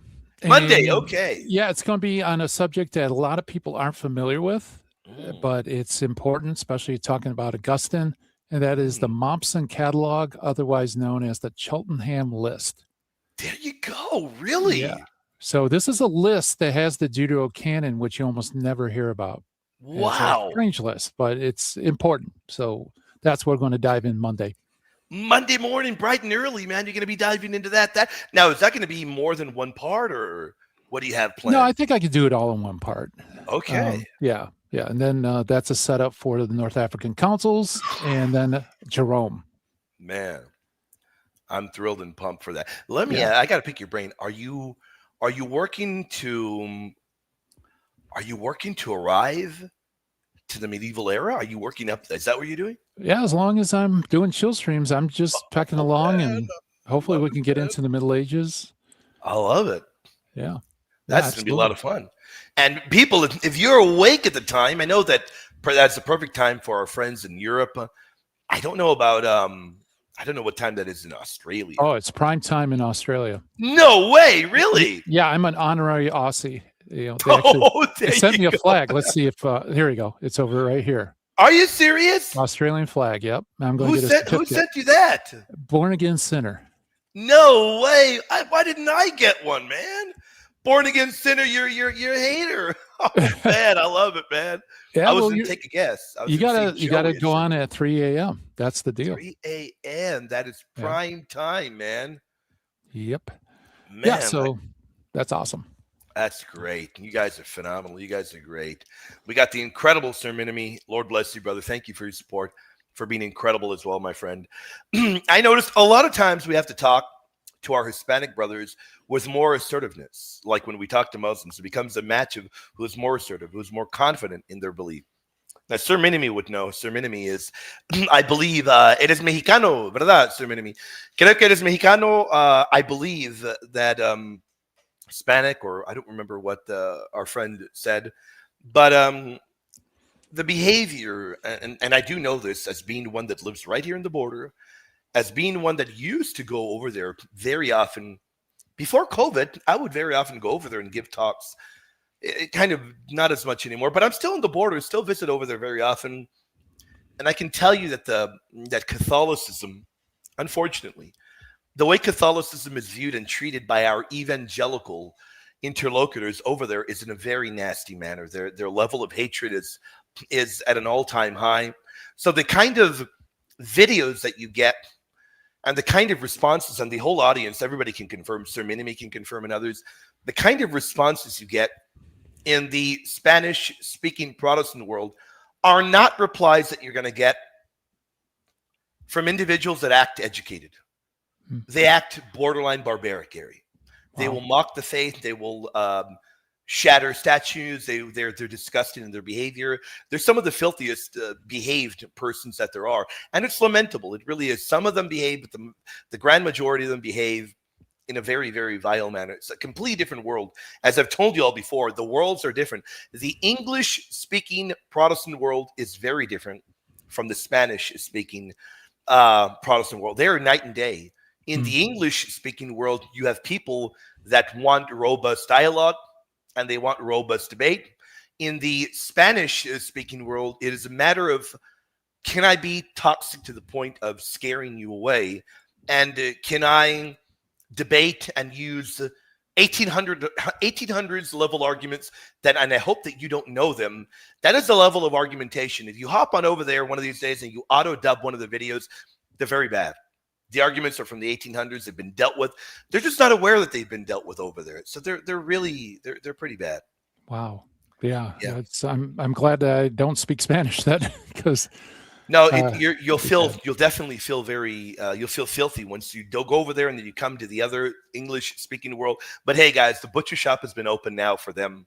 Now that I realize the way that they like to behave, nothing hurts William's feelings. And William's a big boy, and William's ready to debate any of their apologists. They like to call themselves the Alianza, the Evangelical Alliance, and the Evangelical Alliance are very free to connect right now and come debate. We got the Butcher House open for them. We got a great question from Lino Molina. Thank you, Lino. Lino Molina. Would pressing Protestants on what authoritative grounds do they have on removing the Deuterocanon further expose their dilemma and their anarchy? Now, I'll take a chomp at it first, and Gary can do it. The majority of Protestants that you're going to encounter are not going to admit they've removed the Deuterocanon. They're going to deny it. They're going to claim that it never belonged there to begin with, and it doesn't belong in the Bible to begin with. The majority are not going to admit that it has been removed. What are your thoughts, Gary? Yeah, absolutely. In fact, they have a very whitewashed understanding of Protestant history in regards to these books. They just assume all Protestants felt the same way. All of them rejected the Deutero, and so it's like they continued this tradition from Catholics, the smart Catholics in the Middle Ages, and so they don't even know their history. So you would have to kind of show them that no, Protestants were all over the map in regards to the book. And when they did reject these books, it was kind of a halfway measure. Yeah. And so then once they understand the history, then authority really comes into play, because who in Protestantism has the authority to settle, and have a established canon? And the answer is nobody, according to sola fide, sola scriptura. And that really truly is a mess. And a little while ago, I don't remember if it was Daniel, somebody sent a great question, or Daniel asked it back here. Oh my goodness, it was Lino Molina himself. He had a great question, and David and myself dealt with it. And even David made a point saying, you'd probably remember this. So I hope I'm not putting you in the spot. In terms of the reformers, we know that Calvin and I know Turretin, the real Turretin, argued for a self-authenticating canon. Maybe they argued in a different manner. Can you think of anyone else that argued for a self-authenticating canon in the reformers, Gary? Does anyone else come to your mind? Outside of Calvin and Turretin, because I know Turretin. Yeah, I'm trying to think. That's distinctly Reformed camp. Yes. Yeah. Can't think of anyone else off the top of my head. Yeah, it is until you get, and there's some debate whether even Calvin held to that belief. Sure. As David said, his view on that was very different from Francis Turretin. Right. And I got to be honest, Gary. I'm not trying to be rude, but it really is a very there are a lot of holes you can poke in that. The self-authenticating canon, right? Oh yeah, tons. And in fact, William, you taught me something that I didn't realize, is that apparently John Calvin accepted Baruch. Sure did. That's prophetic. So if it's self-authenticating, how do you come up with John Calvin not getting the correct authentication? Yeah. And the other thing that I found very odd when I debated on Arminian about 2 years back, look, I'm aware that Jacob Arminius, when he laid out the canon, he lays out a Protestant canon. But as David brought up earlier, it isn't as cut and clear as you may think in the Protestant world. Right, Jacob Arminius laid out a Protestant canon, but what are you going to do with the fact that he may have laid out a Protestant canon, but then he goes on to using deuterocanonical books as sacred scripture? And hear what I'm saying, audience. I'm not talking about him merely using a deuterocanonical book, merely quoting from it. No, I mean quoting from it as authoritative sacred scripture. So that really does complicate matters even worse. That makes matters even more complicated, that when you realize that, doesn't it? Yeah, absolutely. But he's not elect, though, so that doesn't count. I'm being facetious. Yeah, no, I know. And of course, even outside of that, the Radical Reformation accepted these books, even accepted more books, and they used deuterocanonical books against the magisterial Protestants. So, I mean, that makes it even more, complex. And then you also have a view, I think it was Zwingli, that believed that the Deuterocanon was inspired in some sense. Right. Not like the fullest sense, like the quote unquote canonical books. Yep. It's a mess. And so who has the authority to solve that? Right. Yeah, like I was telling the brother Daniel earlier, shout out to Protestant Daniel that came. And by the way, Protestant Daniel, if you want to come up and play devil's advocate and you want to come up and put on the gloves for Gary, we still got another 15 minutes to go before we got to go. Yeah, you're more than welcome, or anyone that does want to come up. But I was telling the brother Daniel, by the way, Daniel, thank you so much for your robust dialogue. He was arguing, well, we have all these books used in the early church. All these books are being used early on. And doesn't that damage the Catholic position? No, it doesn't, because it favors the position. Because even if you say the Gospels were quoted 1,000 times by the early fathers, it doesn't matter. They're also quoting First Clement, Shepherd of Hermas, Didache. They're also quoting Epistle of Barnabas. They're also quoting those. And the issue is this. There are books being debated well into the 4th century before the North African Code. Books like Hebrews, 2 Peter, as David brought up, 2nd and 3rd John, Revelation. So, meanwhile, there are books that were read publicly in churches like Shepherd of Hermas. So, how are you going to use this argument to narrow down the Protestant canon? You can't do it. Rather, you need a church that can say, okay, we're going to ask the apostolic churches, what are the books being read? And we're going to come back with an authoritative voice. And the church, under the guidance of the Holy Spirit, is going to tell you these are the canonical books and none others. But by what paradigm can a Protestant do that? They don't have one. They don't have one. And they're in a very, very difficult position, aren't they, Gary? Yeah, and if you go to different websites and read different books, they'll propose all sorts of criteria. But where does the criteria come from? It doesn't come from the Bible. No. It doesn't come from historic Protestantism. What a mess. And so it's like their criteria is just as good as anybody else's. Right? Yeah. Yeah. And you run into all kinds of problems. Another thing that I've heard them try to argue for is, and you hear it often, and Brother David was laughing about it. Oh, well, you know what? Hey, hold on. We get our New Testament from St. Athanasius.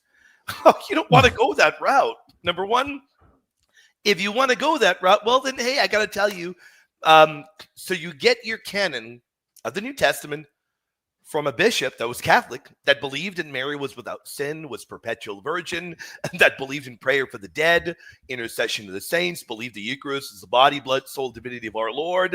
And I can go on and on.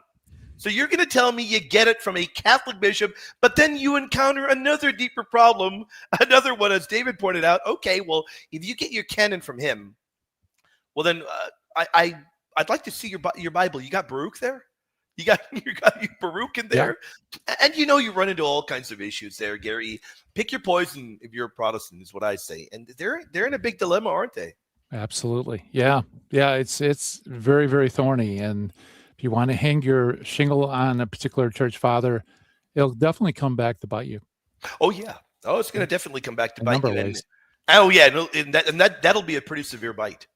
Yeah. Yeah. Yes. Sir Minimi asked this, and Gary answered it phenomenally on our show.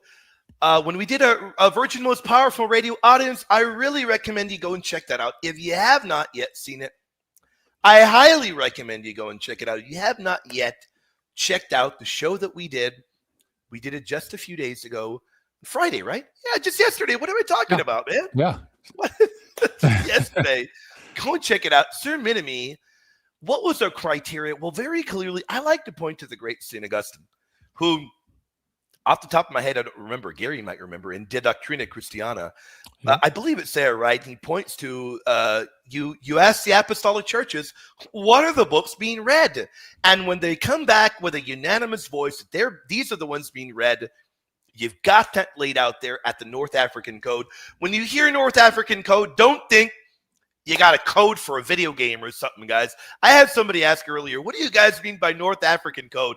It is lingo for Hippo and Carthage, the Hippo and Carthage councils from North Africa. And you've got the canon laid out there, and that is the apostolic canon. Anything to add to that, Gary? Absolutely. Yeah, I was just looking it up. You're looking at On Christian Doctrine, Book 2. Book 2, there you go. Section 813 is where he lays it out.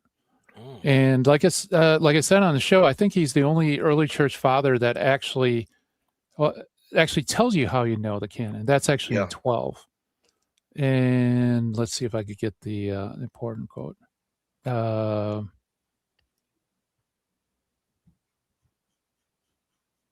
that's not it. I'm just trying to find. I thought that was the correct book, though. Yeah, it is. It is Okay. the correct book. Sorry, I'm trying to look. I have so much highlighted. It's hard to pick out the quote I'm looking for. Oh, yes. Okay. So he says, quote, and this is from 2:8:12, not 13. 13 has a list. Okay, Says, now, in regards to the canonical scriptures, he must follow the judgment of the greater number of Catholic churches. And among these, of course, a high place must be given to such as to have thought worthy to be a seat of the apostle and to receive epistles. So he's looking at the universal church when he says, look to see how they use it, meaning that they read it as scripture in the liturgy. Yeah. You look for the consensus. You look for ubiquity. Is it found? It's used everywhere, and especially apostolicity, especially those churches that have historic ties. I mean, strong historic ties to the apostles. And that's how he comes up with his canon. Like I mentioned on the show, William, if his methodology is able to produce the exact New Testament canon, then upon what basis can you say it's faulty when it comes to the Old Testament canon? It's a great point. It's a phenomenal point. Yeah, you're definitely right. That's a great question, Sir Minimi. That is. And you did a stream on Augustine, right? Not long back? I just finished it last Friday. Amazing, man. I mean, you got to check that out, Sir Minimi. You got to check that out. Definitely. And Daniel says, by the way, Sir Minimi, thank you for your support. Let me tell you, Sir Minimi, we're going to be doing more material. I made a promise to the audience, and I'm going to keep that promise because I keep my promises. Beginning in the coming week, at least once a week, I am going to be doing Spanish streams. And you can expect that when I do it on the canon, I will be dual streaming in the evenings. And of course, that means I'll be here and on the Apocrypha Apocalypse, meaning I'll open up the Butcher House in English and Spanish. So the Apocrypha Apocalypse, guys, is going bilingual beginning next week. You guys are going to love that, man. You're going to love it. Oh, yeah. Daniel, the man. Thank you for your support, brother. Thank you for the practice. I used some of your arguments while debating Gary. Oh, wow. Keep teaching up, guys. I love you, brother. I love it. Gary, can your streams be at normal U.S. times? William and Gary, you are peace. Well, I tell you this, Daniel. When we do team streams, they're always normal hours. They are. So keep an eye on that. By the grace of God, we'll be doing more of them. Hopefully next week we'll be doing more. I know those are normal times, but I think Gary, correct me if I'm wrong. I think for your chill streams, you try to keep those a particular time, right? If I'm correct. Yeah, about 3:30 a.m. Eastern time. Like I said, that's prime time Austria. And if we could get big enough, viewers, then maybe we'll do like a members only at that time. But right now it's fairly small, so we'll have to grow it. Do you get, and I got to ask this, do you get about how many people tune in early? It's usually between 15 and I think we've had like top of 40. It's not bad for that time, man. Yeah. That's not bad for that time. Yeah, and it's growing. It's growing because I've noticed a lot more Aussies are slowly tuning in, and also people in England. It's I believe late afternoon. Wait, no, it's morning in England. Yeah, no, it's morning, man. You're if you're on at 2 a.m. my time. That's 2:30 a.m. my time. It's about 8:30 a.m. England time. That's a pretty good time over there as well. Yeah, we get reason and belief right before he goes to work. So you do? There you go, man. Our goated moderator. And remember, we love reason and belief. He's Eastern Orthodox. We love him. Guys, and we love our Eastern Orthodox brothers and sisters and our Oriental. We love all of them. We love all you guys, man. And we appreciate you all tuning in. How about we take this as the final one? Because I do gotta run out a little bit, guys. I gotta run. But this is a great one to close the dojo doors on. A great one. And it comes from the goated moderator and member. He's got 35-inch biceps, the incredible brother, AB. We love you, AB. We love you, my friend. How do we deal with the fact that other apostolic churches have differing canons? How about I take a little stab at that and you follow up, Gary? If you don't mind, I'll give you the final word. Okay. So here's the way that I tackle it, AB. And I've thought about this a lot. Guys. So the way that I've come to this conclusion, I think it is rock solid. So the issue is this. As the Catholics, we adhere to the canon that has been received, recognized, and fixed in the undivided Church of antiquity. Now, later disagreements after the schism don't undo any earlier unity, because as a Catholic, we're going to say, when we look to the New Testament, 27 books, and the broader Old Testament, when East and West were still united, the church laid this out of the North African Code. Remember that 393 and 397 predate 431 Ephesus and any schism that occurs afterwards prior to Chalcedon. So any Oriental Orthodox or Eastern Orthodox separation, though that North African Code predates it. So any later disagreements are, in my honest opinion, they're chronologically irrelevant. So for a Catholic, the North African Code, canon, that is what we would call the decisive anchor. Hippo, Carthage, and then, of course, the 419 Carthaginian Code. And as David pointed out earlier, he said, William, don't forget Pope Innocent in 405, before the 419 Council of Carthage. Right. And these councils list the full Catholic canon, including the deuterocanonical books, including the 27 book New Testament. So East and West were united on the canon. At the time of the North African councils, Rome accepted the canon. North Africa accepted the canon. The Greek East used these same books liturgically. And later on, we do have a schism between the Oriental, the Catholic, but East and West, what would later become Eastern Orthodox, they were united. And very clearly, when East and West are united, there at Third Constantinople and beyond, there is no difference in terms of the canon. In fact, when we get to the Florentine canon, we get to Florence. Florence, as you all know very well, is a council where great debates are being had. We're trying to reunite with the East. They're trying to reunite. What are the issues on the table? They say, put the issues on the table.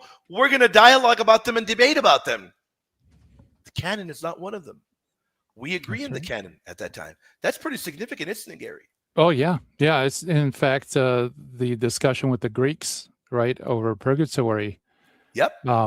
They used the second Maccabees, and quite frankly, they said look, Second Maccabees isn't we're not at odds. No one was at odds with Second Maccabees. In fact, that was not an issue. The issue was really on the nature of purgatory. Yes. So if there was going to be discussion, it would definitely be there, and there wasn't. We were both brothers on that point, That is such a great point, because just to briefly add, I'm sorry, I'll let you finish. Briefly add, that's a great point, because to follow up with that, what I would say to follow up is I say, proof is in the pudding.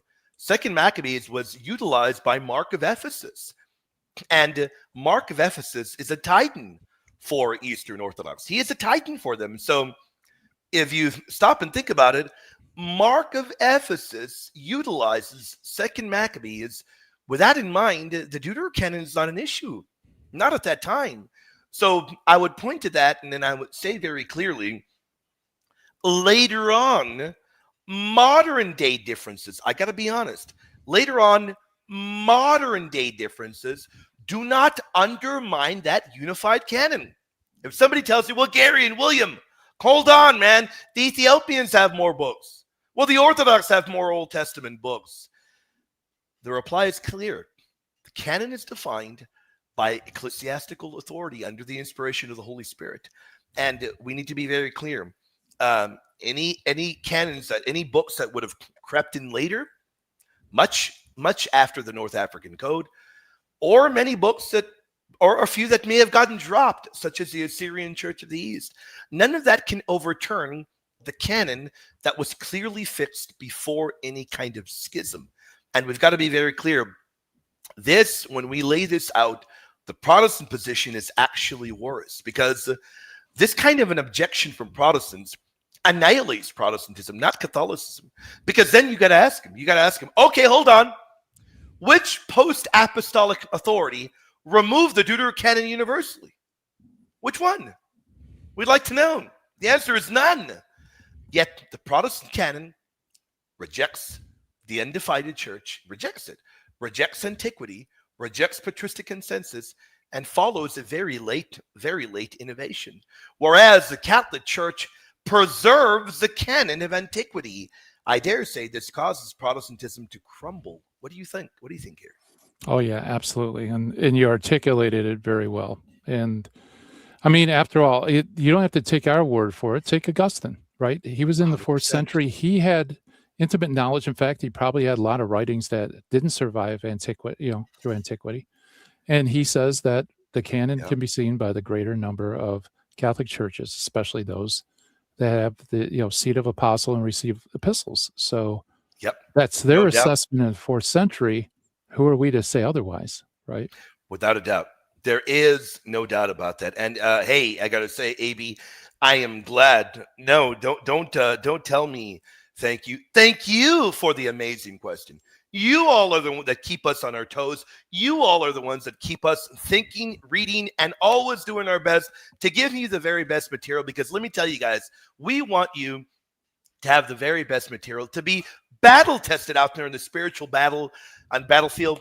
We love you all greatly. And Devor, thank you for your support. All of you all, we want to tell you, we wouldn't be here without your support. And we are incredibly grateful, guys and gals. We're very grateful for your support. And I got to say, God bless you, 2C Joe, who says, congratulations.